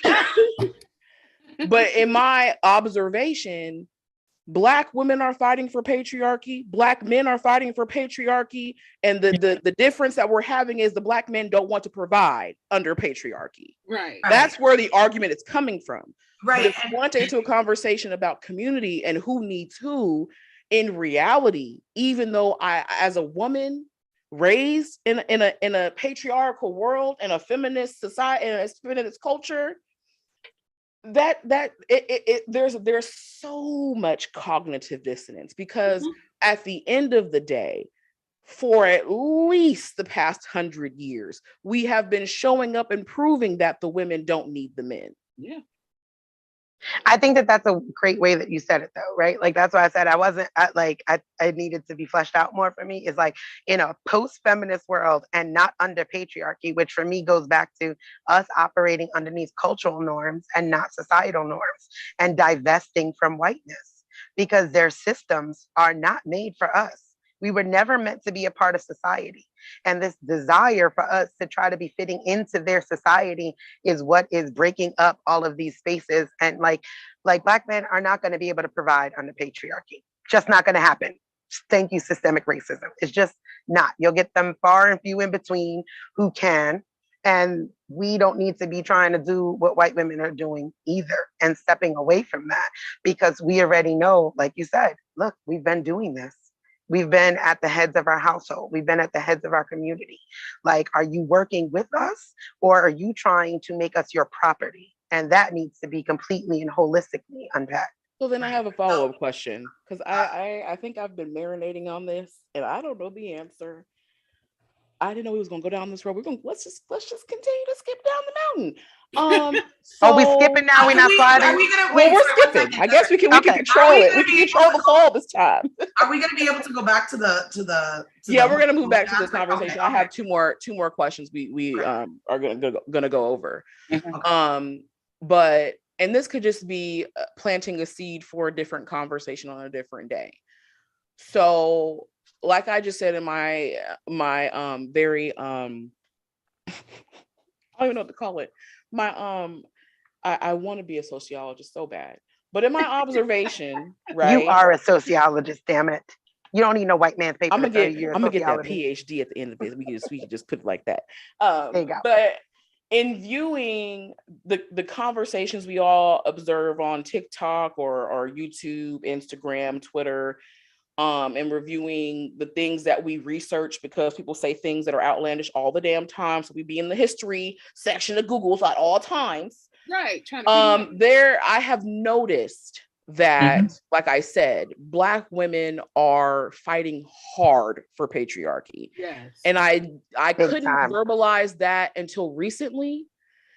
And then I also noticed that what we're actually doing, right? So mentally, we're like, I want a man that's the provider, protector. I want the white picket fence, 2.5 kids. Like, I don't want to have to get 6 degrees to provide for myself. So mentally, we're at a place where we're pining after what white women have. And if y'all want to drag me, that's fine. But it's mentally, we're pining after what white women have. Because I think for me, a part of that is going back to, we want to please Black men and what they say they want. But in reality, in action, we live in a feminist community. If you have a man and y'all paying 50-50, that's feminism. If you have to go out and get a degree and go to work, that's feminism, right? So what is holding us back as Black women from actually full force stepping into that and actually taking control and saying, yes, It is okay that we go 50-50 if that's what you want for yourself. Or if you, as an individual, want to be hypergamous, that's on you. But on a community level, what is it going to take, or what is holding us back from actually stepping into the leadership position in our community, even though on paper, you look at organizations, you look at movements, everybody propelling anything forward are the Black women. What is holding us back from just saying, you know what? Yeah, we the niggas with money. And what about it? Ari's like, let me get it. It's because of these stereotypes of the angry Black woman, the aggressive Black woman. So fear and insecurity and low self-esteem. It's the insecurity. It's the insecurity. Nobody wants to say, you know what? I don't care. I don't care. I went to school. I got these degrees. Statistically speaking, I am the most educated person walking the United States of America. I'm sorry. I want to be with a man. I love the man that I'm with, but also I'm going to get a check because I can't just solely rely on him providing for everything, because what it's saying to me is, if something happens to this man, we all die. Like, everybody's dying. No food, no provisions, no nothing. You need a really good life insurance policy. Well, yeah, if we know where he put the life insurance policy. Nah, we need to set that up. If we know where his safety lock box is, if we don't know where that's at, we're doomed. All you need is a social and a driver's license, fam. Some of these Black and some of these women do not have none of that information. I do. His stuff in my phone. Fam. In the phone, locked up. Facts. I know everything. Facts. But the thing is, some of us, because like Coco said, there are Black women that want the same thing as white women, which is to be protected and to be cared for, that we will minimize ourselves in all of the work that we have done, so this Black man can be seen as the only one that matters. And that's not true. In reality, we're kind of like in competition with the white man as Black women, to be honest. Yes, say that. Hold on, pause on that, because I have been saying that and getting such pushback, because I'm like, if we're going to turn around and say that the reason why Black men are consistently dating white women and that like energetically they are the two, that makes us white men. Mm-hmm. But on that point, right? Even on the community level, when you say if you're a woman that depends solely on a man for finances, if that man were to croak or to go into a coma or decide to go to the store for some milk and never return, you're out in the cold. But when you apply that to our community and you say, if every Black woman that already is, let's not just say just all Black women, but the women that are actually invested in community building, that have skin in the game and investing in our community, if Black women that were doing that were to magically either stop, die, go into a coma, or walk away and never come back again, our whole entire community will crumble. Yeah. So if that is the case, why are we as the women of that demographic not saying, you know what, I'm taking control? Right. I think. I want to hear what Stephanie has to say. Okay, go Stephanie. I think that was the way in which the divestment movement started. I think that we just have to stop centering Black men. Many of us were raised stating that the Black man has it twice as hard, whether it's through the criminal justice system, the education system, getting jobs. So a lot of us walk through life with this. We have to protect Black men, even if it comes to sacrificing ourselves. And even when they say like being careful because we know Black men can't get as educated as many of us or make the money, we always have Black men in the back of our head. We don't want to appear to be, like I do this thing called Masculine Ass Monday, because you're not going to put me in a black box because it may make you question your manhood. That has nothing to do with me. And I think when we start to center ourselves and work in conjunction with healthy, whole Black men, because we have to acknowledge there are going to be some Black men that we are going to have to excommunicate ourselves from, and they're going to have to find their own way because they're being weights to our community. Oh, right. But once we come up with the decision that we are going to center women as far as our sisterhoods, our mental, our medical, our health, and things of that nature, and work with those healthy Black men, then I think we can move forward. Right. And stop trying to change the mind of problematic Black men. Stop trying to Yes. overcompensate for the ones that maybe don't want to do. We have to stop being. I remember there was a man that came on the app and he compared Black women to Jesus, and Black women got upset with him because he was a white man. But that is how we've been operating. We've been operating like we're sacrificial lambs. We have been sacrificing ourselves for the whole community.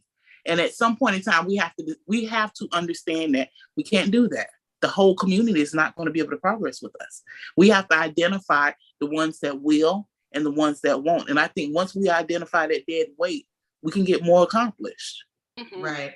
So Amen. can I I just agree. jump in and say something? Okay. So thank you. Like all of you guys have pieces that I absolutely agree with. Let me just put this out. I don't operate like a capitalist. I operate like a socialist.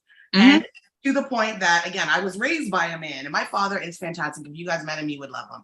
He's an amazing Black man, and he wasn't a coon when he was out there dating. And, you know, we've had very intimate conversations. My dad's been with a Black woman for 27 years, and he loves her.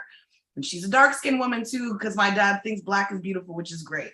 But what I can say to you is this: I don't operate in capitalism. And so I don't necessarily see Black women really fighting for patriarchy, as I see them more trying to fight under capitalism. Because we all go to schools that teach us that this is the way in which things are supposed to be. Hence why we see boys and girls coming out of high school thinking that they're going to get paid $35 an hour, because they've already been programmed that, you know, they need to go an academic route, because the only thing that's important is for you to be somebody in society that everybody thinks is powerful.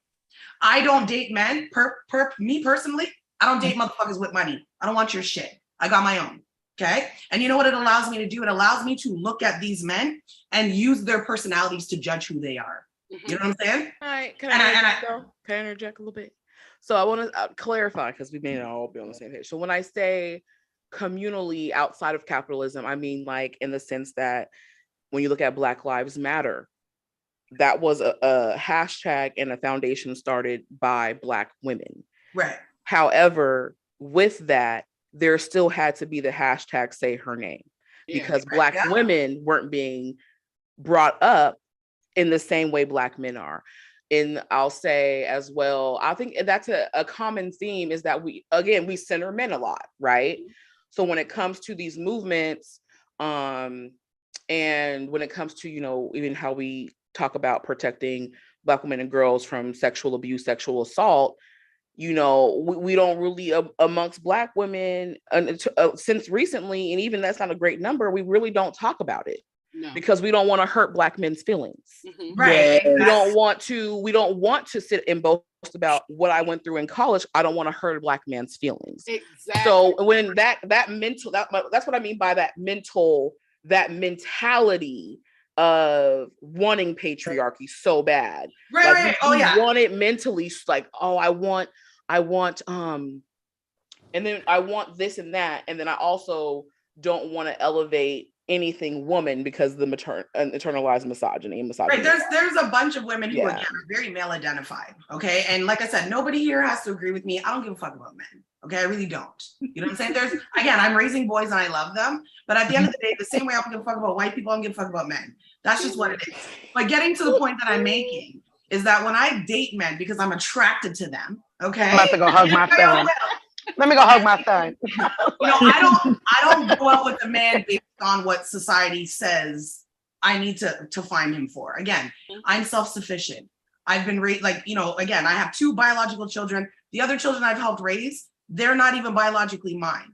And I don't care that I didn't get along with their mothers. I still took care of them. I don't care that one of them was a foster child. I still took care of them. And the reality of it is I don't believe, again, based on some things that we could talk about, that again, we need men. I feel like, again, as partnerships, to what Desiree said earlier, we need to focus on partnerships, whatever they may be. If you come from a same gender loving household, there's no man, if you're 2 women, there will be no man there. You know what I'm saying?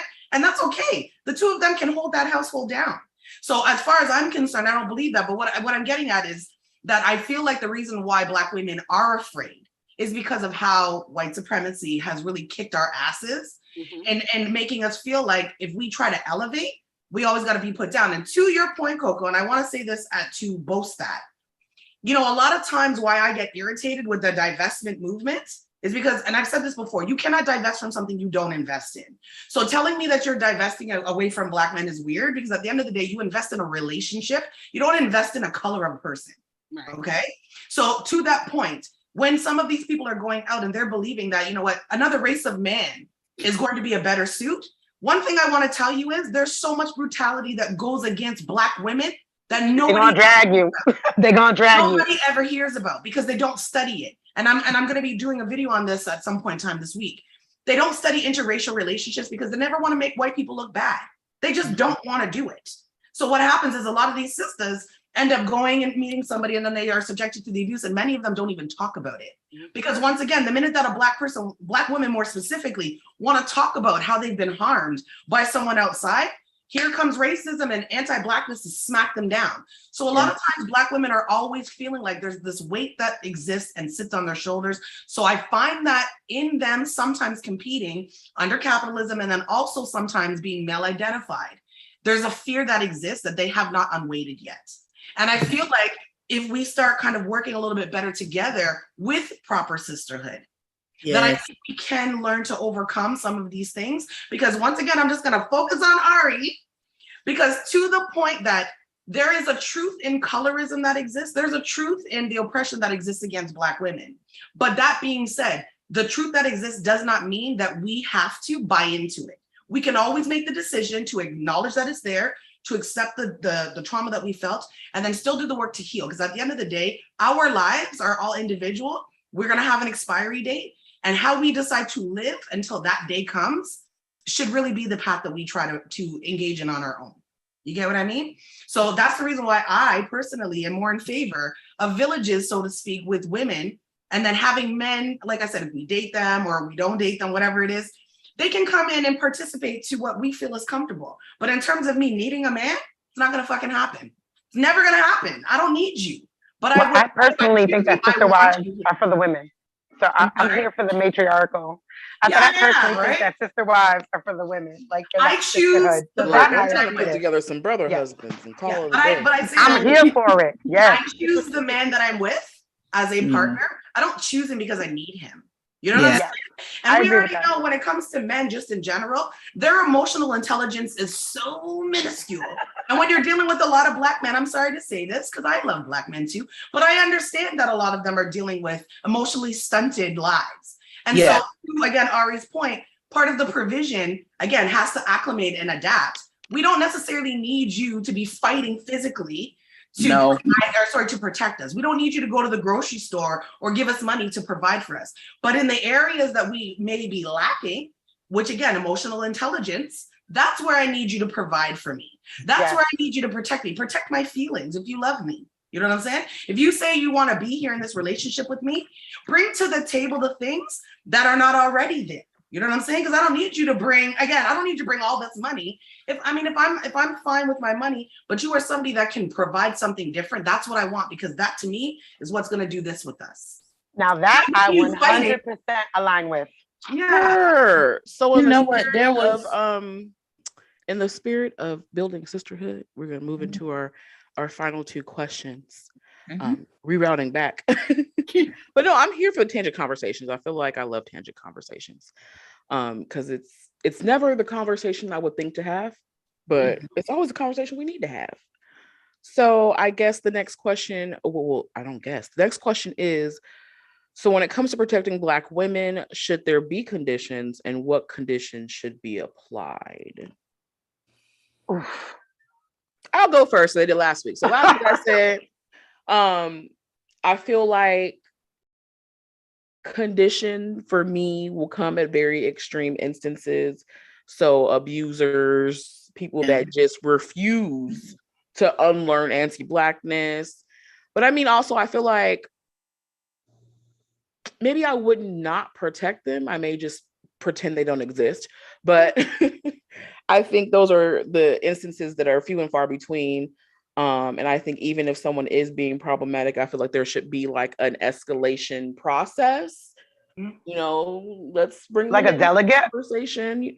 Oh, I studied criminal justice in school, so on paper, police are supposed to have like different levels of escalation when they're trying to diffuse a situation. So at first, you start with like verbally talking, then you may move to like restraining, then you may move to like moving the person from the situation, then you may move to like, you know, physical harm, up to at the most extreme, you know, you know, the unaliving. Yes. So on paper, there's supposed to be steps before you get to your final like exile moment. But you know, I don't know what those would be if we would communally come up with those things. I And think that means coming back to cultural norms again. Right. yeah, Like, because I agree with you. Like, last week I came into alignment with that there are going to be conditions. And for me, it's colonized or decolonized. It's literally just that simple and plain for me. Right. Like, because when you're decolonized, for me, and Black first is the thing. Like, if you could remember that, then we're not going to be having these conversations about Black disabled people and Black queer people and Black fat people and Black dark skinned people. Because if it's Black first, very much for real in a decolonized sense, none of that is going to matter because they're Black. So that for me, so like my condition is like, are you colonized or not? And my protection will always be against whiteness, right? Like even Candace Owens, bringing it back to sis. Like we could talk about her all day long. Talk about that whack ass baby shower where they put her Black ass in the back. But if a white person comes onto my page and I'm talking about it, I'm like, fam, not your place. I think there's a line too. Like, first of all, I don't know who you think you are, but I don't know why you thought you was coming to come over here and talk about. Well, Candace made them think that. That's the problem. The problem is Candace opened the door to them thinking that they have a space in Black spaces. And this is what often happens with those type of Black people that center whiteness in their life. Candace made them think that they have a place to come into all Black spaces now and talk. And no, ma'am, the global majority is talking. You do not go talk to your one Black friend. And that's it. You know what's interesting? And thank you for that, Desiree. What I will say though, is that, you know, Candace feels like, anyway, from what I see, she feels like she's talking about the alternative Black person, the Black person who's right-wing, which at the end of the day, and I'm sorry to say this, I'm not even American, but just from looking at American politics, for people who advocate for voting, you have to accept that not everybody's going to vote the same way that you do. And it doesn't necessarily mean that they're less Black. It just means that as a Black person, they feel differently, right? So the reality is that Candace feels like she's advocating for the alternative Black person who doesn't care about pro-Blackness. They care about individuality. And that seems to be who she speaks to. And there does seem to be a relative population of Black people who feel maybe not 100% the way that she does, but they do agree with her. And so to me, it's kind of hard to put a condition on that, only because I feel like we'd be disingenuous to not accept the fact that there are just going to be some Black people that have been in privileged settings that do feel that way. And just because they're blind to the truth of what's actually happening doesn't necessarily mean that they should be subjected to it. And that's why I guess for me, as much as I do not like what she says and I don't care about her as a person, I feel like if something happened to her, I would still feel equally as upset because she still wouldn't have been deserving of that, if that makes sense. Like it's one thing to say something to her. Like, wait, can I add clarity? What do you mean by something happened? Like her tires were slashed or something? Can I clarify? Right. I like that. Hold on a second, facts, because I want to clarify something. Wait, before you do that, let me just I want to make sure that you're talking about like what are you No, I know. Let me like just to finish me? my sentence and then you're more than welcome to chime in. I just wanted to say when I'm talking about it, like let's say for example, we found out today that a group of white men slayed her up and hung her from a tree. I don't care that she was talking all that bad shit. I'm still gonna have a problem with it because she's still a Black person, and them doing that to her was because she was Black. You get what I'm saying? So I'm still going to advocate for the fact that that's not okay. You know what I'm saying? Right. So that's what I'm talking about, is that like when it comes to my conditions will always be protect. I don't care what kind of Black person it is, against whiteness and its violence. Right. That condition, I don't care who they are, right? Like even white people talking about R. Kelly, can't do it in front of me. Not with all of the pedophiles and rapists y'all have in your community.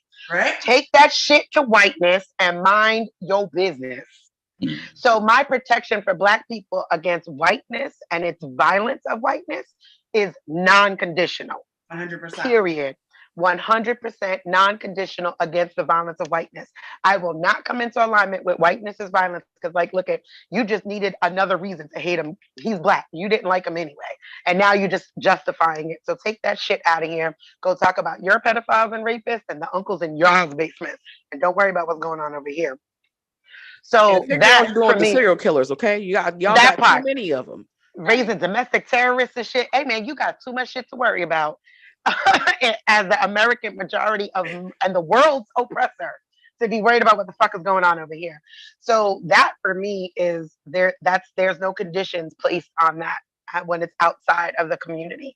Intracommunally, I agree with you that there is some exile. I like that idea with what Coco's saying. For me, that means coming into some cultural norms and releasing white societal norms. And also recognizing, like, to Facts and Stacks' point, is that, again, if we're talking about matrilineal and doing these things, we have to remember that we were tribal. And that need for us to be homogenous as Black people is whiteness. They need conformity and compliance and, that monolithic behavior. We were tribal people. The Hebrew Israelites could be their own tribe. like the Republican Please be your own tribe and leave us alone. Please, because the rest of us cannot handle it. Yelling at me intensely. Right, like, please keep that shit over there. NOI is their own tribe, right? Like, the right-wing Blacks be their own tribe, the militant Blacks be their own tribe. Like, it's like sororities, if you will. But we are tribal people.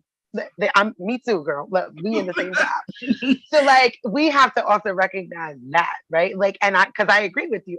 Candace doesn't bother me because she's right wing, and I think that Black people do need that representation who fall into alignment with that. So, best of luck for them. Like, I can't fuck with her.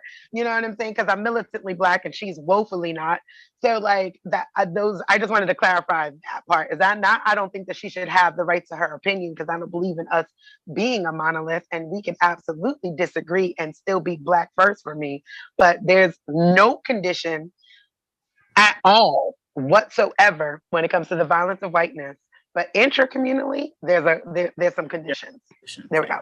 Right. So what is your ass at home? What exactly is the condition though if we're talking about intracommunity? Like, okay, for example, I just posted a video. Predators, like Coco said. Yeah, predators. like if you out here touching Black children and you out here fuck is wrong with you? People and all of that, like I'm not. I can't do that. Like no, that I completely understand. I just mean like what? Okay, for example, like, is it like, are we dragging people? Are we talking about them? Like, are we doing something to them? Like, obviously, like I just want to know. Believe in street justice because I'm from the hood. Well, I mean, I feel like we could have some coof about it. Yeah. I think it depends. It would definitely have to be a case by case basis. Right. I definitely think that if we do go back to being tribal, we need to bring in we need our elders to come together and decide what those norms are. And girl, we are the elders. At this point. And we are the elders. Y'all ain't gonna put me in that box, okay? I'm an elder. In the elder box. Coco, good elder love. Y'all not gonna put me in that box. Let me tell you something. When young Black girls started calling me auntie on TikTok, baby, who? I'm like, I made how old y'all think that I am, but I am not. I don't get called auntie yet. I'm still listen. I got called auntie, and I mean like consistently from young Black women, and it feels like the crown on my head could never be removed. I ain't ready to have that crown yet. I don't want it for it. I am. Listen, Coco, I'm 41. I'm auntie. I call people nieces on the app. I accept. That's right. I'm 43. We are the new Barbara and Shirley. Let it be. We really are. Like I'm not taking that title. Y'all ain't gonna give me that. Let's do that. Let's do that on TikTok. Let's do Barbara and Shirley. I'm in the middle. I'm in the middle. Give me away with being sis. But Okay. I Your am cool 35. cousin. That's cool. Okay. Okay, I'm 41, so I'm over here on the. So like I can still waver. Like Oh, we aunties over here, okay? when them teenagers start following me and then they start saying, "Oh, you was a great inspiration," then, you know. Then, I know every I time had they're someone like, that was yeah. 22 calling me auntie. I don't know what kind of family you grew up in. I'm not old enough to be your auntie. Bust this right here. My daughter's like 26. We are the generation of teen moms. My daughter is Listen, 26 years old. Okay, Ari damn near could be my baby. Okay. like I was like, whoa. But I think it would behoove us to like actually be in more community with each other. Yeah. And actually, choose your tribe. I know we got to choose our tribe. Okay, that's just where we at. That's just where we at. That part. That's just where we're at. Yeah. But I definitely think that like that escalation process or that case by case, that should just really just be, we got to implement those systems. I think we have, and I mean, we can have this conversation later. I think the civil rights movement, as wonderful as we would like to think that it is, I think that looking back and looking at how it actually played out after the fact, we have to realize that we kind of just dropped the ball on community and let the white folk handle it. Did the Negroes move? But they But we're always not gonna slide down that mountain today. When is that conversation? Let me bring it back. When's that conversation? Hey, I just want to preemptively sign up for that conversation. We're gonna have to put that on the calendar and have the sign up sheet go around. We're gonna have to do that later. Yeah, I'll write that down though. Yes, but please. you know they always a whole different can of worms. We need to have that conversation, but I think we do need to get back to decolonizing our minds, decolonizing our community, and implementing those old systems that were actually working globally before the whites came out their caves. The disruption of whiteness. Yeah. Like, look, I in college, I minored in history too. Listen, I voluntarily took classes of the history of England, the history of Asia and India, and how that happened through colonization. Oh yeah, that was that they fucked up when they gave us degrees, because listen, y'all wrote "Rise and Shine," came out your caves. Like, you know what?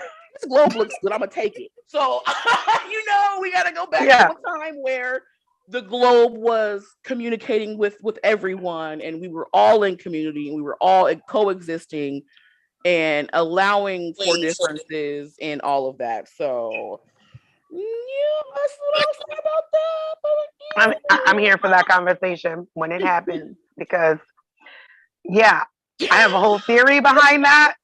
Yeah, I'm so fucking here for that conversation. I'm so here for that. The thing about it is like it's that dealing with people with a long handled spoon. When it comes to like, if you don't agree with what the collective is saying, not to say that I want bad things to happen to you, but I'm going to keep you at a distance. And when you're ready to learn what the rest of us are learning, then maybe we can pull you back in and start teaching you some of those things.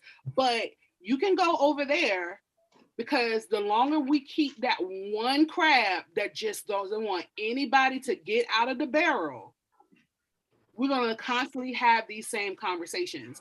And that's what I've been trying to tell a lot of these Black men that want to pick up where Kevin Samuels left off at. Lord have mercy. Put it down. All of that accountability talk. It's an old, dry, stale conversation. What are you doing with the community? Period. This right here has nothing to do to make our community any better. All it's doing is causing confusion. And correct. We have to have Black women. We also have to remember Black women that are the pick-me's that's gonna go along with whatever that Black man said. You two are and leave them right there figuring it out. They can be in a tribe by themselves. They can be called the Alpha Pick-me tribe. Right. But ladies, I also matter of fact, don't even put the pick-me. Just put the Alpha tribe, and everybody's gonna feel better. They're gonna feel better that they got my Alpha man. Right, but guys, that's the problem. what happens is we could have great dialogue with each other if we would stop talking about stuff that doesn't really matter at the end of the day. Yeah, don't set it up. But I just want to say this to echo your beautiful sentiments, my sis. Whether it's a pick me or it's a divester, both of them are centering fucking men. So as far as I'm concerned, both of them need to get their shit together if they want to be part of the productivity that helps to advance them as women in this community and protection more primarily for our children. Yeah. Okay. Yes. Because as far as I'm concerned, like anytime we are centering men in terms of the things that we need to do, we're always going to be stuck at a downfall, because I don't care what race of woman you are. Women are the ones that are primarily doing things. You know what I'm saying? So you can't find another race of men to fix the structure. And more primarily for Black women, because of what we and you guys go through. The whole system is against y'all. So at the end of the day, we really need to find a system that works best for us collectively. And that means, again, not centering men at all. Period. Yeah. Period. Absolutely. So in that, we'll proceed to the last question. We kind of touched on it, but we can have a little fleshed out conversation. How can we disagree and conflict as Black women and still protect Black women in the process? I mean, I think we saw that today. Learn how to talk without having to be belittling. Just because I may have this kind of degree, that kind of degree, I live in this kind of economic area, does not make me better than someone who does not have all of those things. Right. So if they're talking and they're saying I've been discriminated against because I'm a dark-skinned Black woman, or I'm a fat Black woman, or I'm just a queer Black woman, whatever kind of adjective you want to add on to this Black woman, I should be able to sit there and listen to it. And if some of those rocks kind of hit me because I've said some things that could have triggered a person, then I need to take those hits. Yeah. And not sit here and try to then deflect and say, well, the reason why people say what they say is because of this. And no, not all of us do all of this. And no, take the hit. Ow, I didn't hurt my sis like that. And then I'm like, I'm sorry, what you want me to, what would you like for me to do to make this better for you? Right. Versus sitting here, I like that. It's nothing I can do for you. What can I do to make this better? I know I didn't personally hurt you, but I have been in situations where what you said that hurt you, I said out of my mouth. So I'm going to apologize for the person that didn't apologize, because I've been that person. So what would you like to make this better?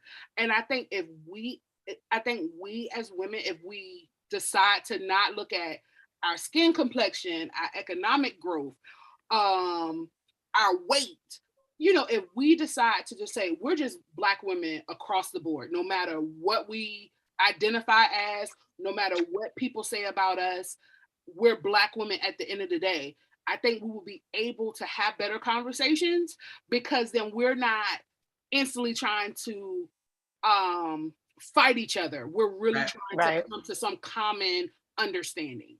I wanted to say as well, as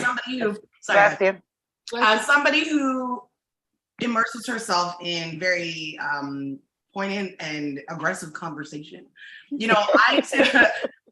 going to tell you right now, one of the hardest things that I experience just in general, but a lot of times, again, in conversations with Black women, when we're trying to discuss not accountability, much more than it is us just talking about some of the things that maybe we need to make some changes on within our abilities, is that people typically listen for affirmations rather than information. Because once that information hits them and it doesn't affirm how they feel, or if the information hits them and now they've taken it personally based on their anecdotal experiences, sometimes it becomes very hard to listen to anything else. And I've been learning while I've been studying psychology, especially since my partner actually lives with a personality disorder. And it's something that I'm learning. And, a lot of things that I didn't know, I realized that we have to look at the mind as like a runway. You cannot land a plane, which the plane is the information. You cannot land a plane on a runway that is crowded. It's just not possible. You're Yep. going to, yeah. So you need to make sure that the runway is clear. And that is what I feel sometimes people don't do. They don't come into the conversation trying to understand your position. And as an avid debater, my whole thing is that I don't have to agree with everything that you say, but I want to listen to understand what it is that you're saying so that I can make sure that when I am responding to it, that I get it. You know what I'm saying? Like, I don't have to agree with you, but I want to get it. And like I said, I feel that sometimes in these conversations, people are just like waiting for you to say something so they can be like, ah, and nothing gets heard, Right. discussed. And then people don't like each other anymore after that either. And on the last note, as somebody who, you know, people can call me mass presenting, people can call me aggressive. I don't give a fuck. I love myself. Okay. And I'm not As always you should. right. I'm not always right, but you know what? I try my best to see if I can research stuff. I find it very disingenuous sometimes when I have somebody that tells me they're not looking for an echo chamber. But then the minute that you say something to them that goes against, all of a sudden they just shut the conversation down. You know what? I'm done. We're not going to agree. So I'm just letting it go. And then they're just totally antagonistic towards you when you already told me that you were open to this conversation. So now that to me shuts down the ability for us to progress in sisterhood. Because it's not even a matter of we've agreed to disagree. You're just unwilling to hear me at this point. And how can we resolve something if you're not open to at least listening to the other side? Because at the end of the day, you might learn something from me and I might learn something from you. And that to me is the real growth. Right. And people also do not understand that the biggest part of communication is the listening part. It's not what you're saying, it's what the other person is saying to you. So when you are sitting here and in your mind, all you can think about is your next remark. How am I going to refute this? You missed the whole point. If I don't know something, I'm listening the whole entire time. I'm not going to give not one good 2 cents to a conversation that I do not know anything about. I may be putting it in my phone and Google, like, what the hell is that? Like, I've never heard of this, but I'm not going to sit here and pretend that either it doesn't exist or that I already knew about it and then start just talking out of the side of my neck and not making any sense. Right. People forget that communication requires you to be non-verbal. Right. As well as verbal. Good but point, more sis. importantly, non-verbal. Just listen.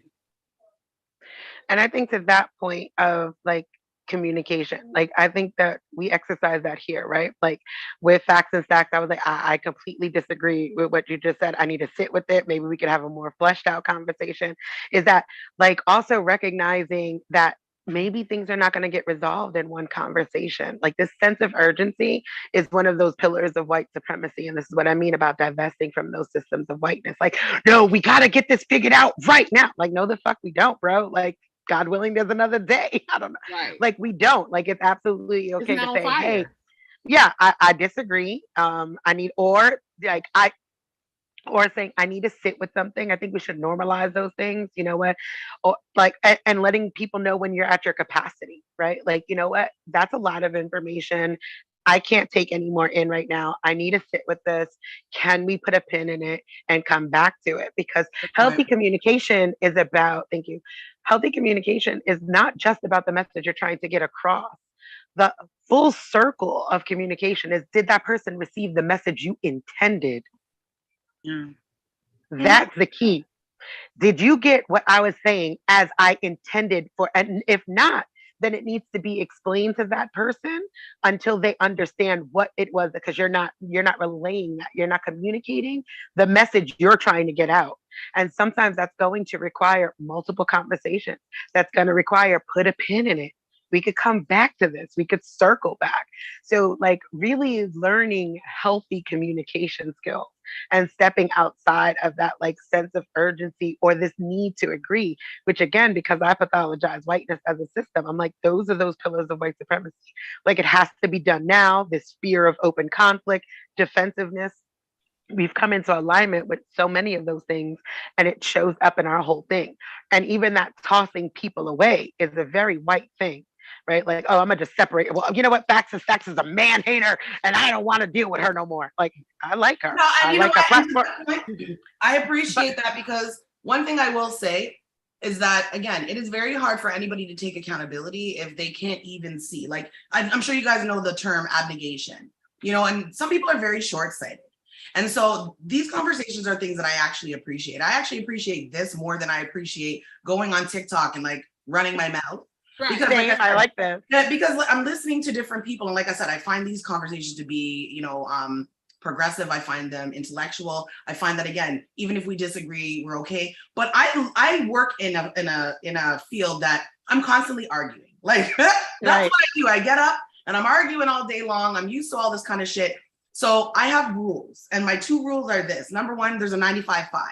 So as long as I agree with 95% of your stuff, I'll give you a 5% pass on anything else, as long as it doesn't go against my fundamental values. I like that. Which would be number 2. As long as you're not going against my fundamental values, I will allow you in my space. And I don't know exactly who's ever watched my videos, maybe Coco and Desiree, but I typically invite people to have conversations with me.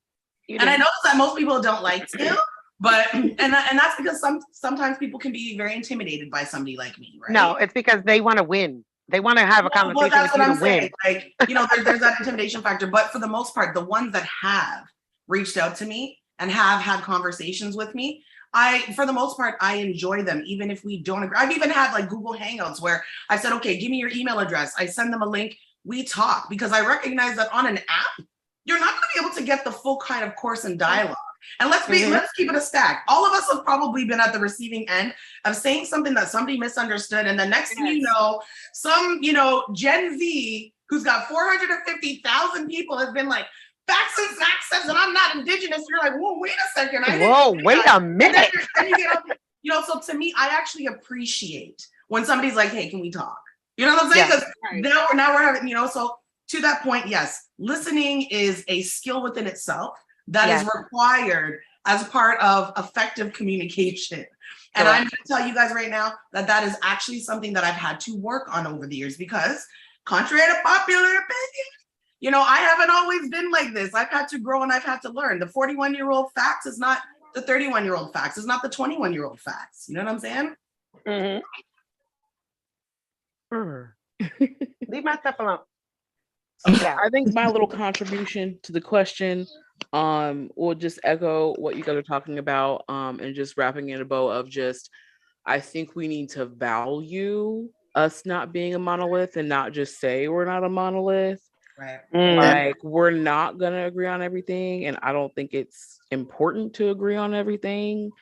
I've said this before. I feel like as long as we're in agreement that liberation is what we're going towards, however you decide to route yourself there, that cool. It's not my route.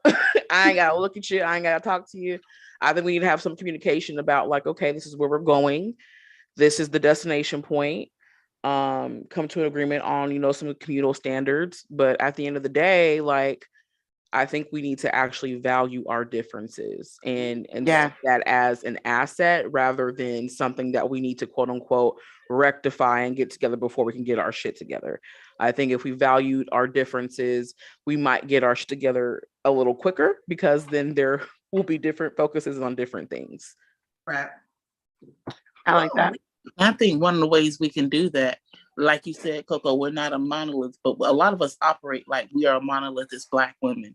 So one thing we need to do is build community with Black women, that not just Black women that make us feel comfortable, but Black women that are different. Speak on that one. Whether it's trans Black women, whether it's disabled Black women, whether it's heavy Black women, dark-skinned Black women, because a lot of our circles consist of women that look like us, that think like us, that operates like us. So when people come to us, like Ari say, we're so easy to invalidate their experiences because we know no other experiences. But we need to step out of our own box and build communities with Black women just in general, and not the ones that make us feel safe and validate us. Stephanie, can I ask a question just based on what you said ago? You know, even though recognizing that trans men are men, right? Based on the fact that some of them are birthers, do you believe as well, and not saying that you don't, but do you believe that they should also be included as part of this conversation to protect based on that fact? You know, I've never given that any thought. That's interesting. I've thought about it as from a Black trans women, like, yes, because they are Yeah, the most aggressed within our community. but But I've I'm never thought about it as a trans man who still has a uterus. I'm gonna sit with that one because I yeah. think that they still are men, right? So they should Right. not be in women's spaces. Like I'll that's be honest, I have a couple Now, they of should be in one. I feel like a trans man should be in that space when we're talking about reproductive rights. yes, Yeah. 100% agree. Because that affects them because they Yes. birth children. Yes. So if we're going to talk about anything that has anything to do with birthing our next generation, Yes, then would probably need to be in that conversation. absolutely. Because they're going to be the person in their family that's probably going to be the one to carry out that next generation. Right. correct. I don't. That I agree also with. for me, I think I would need to have trans men opine about that because Okay. in one vein, I don't want to invalidate their manhood, Mm-hmm. but on the other Mm. hand, they experience a unique violence for being trans men. Right. And so I think that also needs to be protected on all fronts, and especially as Black women need to acknowledge that based on their quote unquote birth gender, they get treated like Black women, but in reality, they are men. Right. Right. So I think for me to feel comfortable answering that either way, I would want to have that input because I like that. I don't want to invalidate either one of those experiences or Absolutely.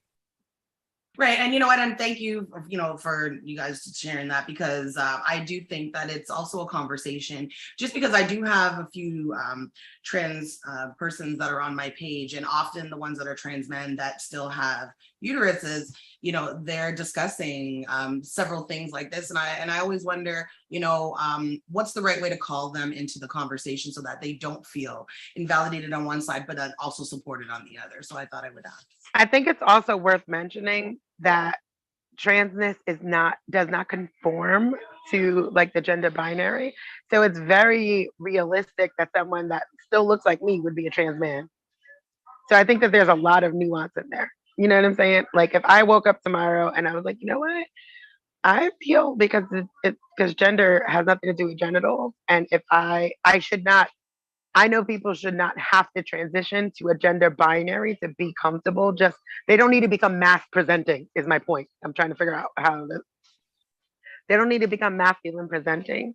So like someone could still look feminine presenting or woman presenting like myself and be a trans man. So I think that there's a lot to sit within that. And I really like Coco's idea. And I definitely come into alignment when it comes to reproductive rights. They damn sure should be involved. Right. And Completely. also, again, because like thinking about the other part, we've been talking, well, not necessarily today, but when we're talking about protections and how even like in conversations about violence from the men, whether in our community or outside, I mean, again, the fact that they still birth sometimes makes them a targeted attack, despite the fact that they are trans men. Mm. So anyway, I just thought, I would ask, but to your point, I think that would be great for them to be called in to see how they feel about a conversation like that for them as well. Yeah, I'm down for that. I'd be down. All But right. thank you for bringing that up. That was just something I had never thought about. So now that gives me something to think about. I don't think I ever Mhm. thought about that either, but I Yeah. definitely would. I would be very interested in hearing what they would have to say because I think that's kind of a weird spot to be in. I don't want to tell them that no, Yeah. you're protected, but I also don't want to I don't want to invalidate them in any way as well. Yeah. Right. That's just the mush protective part of me. I like that though, considering the conversation is protecting Black women, right? Like, and we could expand that to protecting Blackness in and of itself. That's your protection right there. Seeing all of the aspects. Okay, All right, y'all, no so more questions for today. I Don't was be gonna tough. say, let's go around, do a little 30-second wrap up. So if everyone Well, wants to go first, what are we I guess doing? I Saying will. y'all goodbye? can duke it out. Yeah, Back to so snack. Yeah, so I think that this conversation was great. I don't think that there's going to be enough parts to really have this conversation in full necessarily. It's probably going to be 3, 4, 5 and beyond. But I think that this is a great starting point. And like I said, I really do appreciate the different perspectives and opinions. I did send this link out. I don't know exactly how many people are watching, but there is one person in particular who is a Black woman, and she's a mother of 5 that is going through a lot right now at she being mistreated as a single Black mother in housing. I just want to say shout out to Dallery. Women right here, like, we're the ones that really look out for women like you, and I want you to know that we value you as a person who's contributing to the community. Thank you for coming and watching if you're still here. And like, again, it's voices like ours. Connect yourself to the best of your ability with women like us, because we really want to have your back as well. I just wanted to say that, guys, because she's been going through a lot. But that all being said, I just want to say thank you guys for having me here yet again. And I think that this conversation was really productive. Thank you for having me. I also sent out the link, but I can't see anything. And as y'all can see, I'm in bed, so I don't even know how to navigate my phone much. But as usual, thank you, Coco, for hosting this space. All of you, I actually follow all of y'all.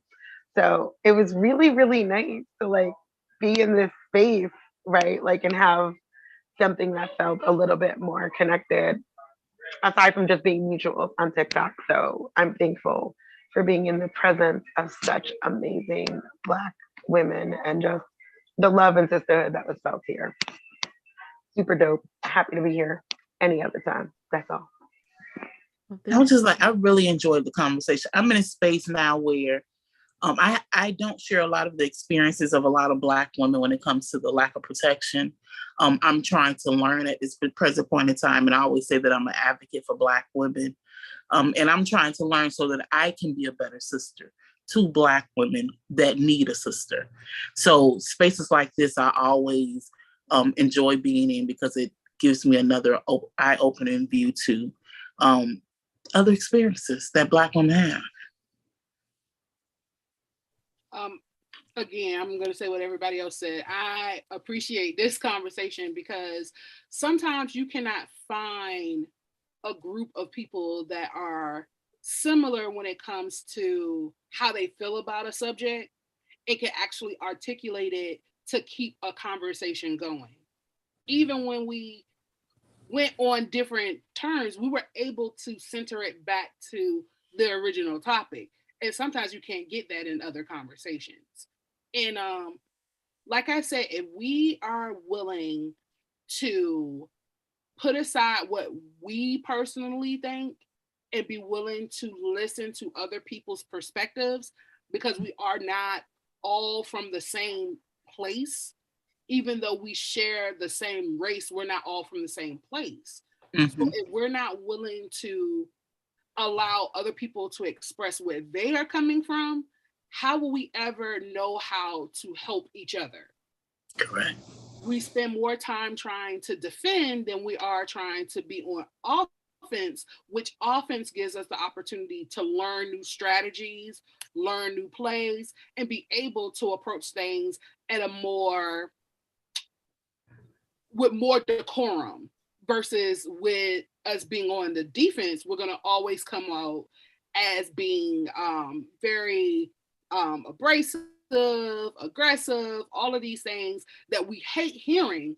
But because we have not unlearned some of the stuff, we keep doing the same thing. So like Facts and Snacks said, we're going to have this conversation multiple times and then some, and then have younger women say something, because that's a whole nother story within itself, because now the millennials are now being looked at as like how they looked at boomers. So so it's just so much stuff that's going on, and I just appreciate having the conversation, because I don't get a lot of time to talk to Black women that feel the same way and is willing to listen. Absolutely. I'll come back on camera now. There's something about just me just sitting staring at the camera that gives me the ick. Same. Yes, I couldn't do it today. I couldn't. But I definitely appreciate you guys coming out to have this conversation. I'll definitely have more conversations. I think the next one is on the 18th, and that is the question about Blackness. So you guys are always welcome on the panel. I think for posting the schedule, I'll probably need to sit down and like on calendar them out, and then give y'all more than just one event at one time. So I definitely appreciate you coming out, contributing to the conversation. It definitely was a completely different conversation than last week.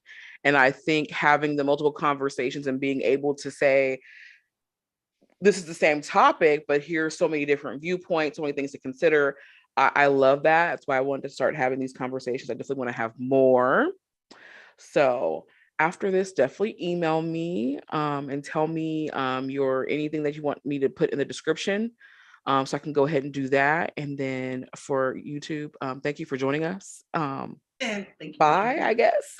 One of these days I'm gonna have an outro.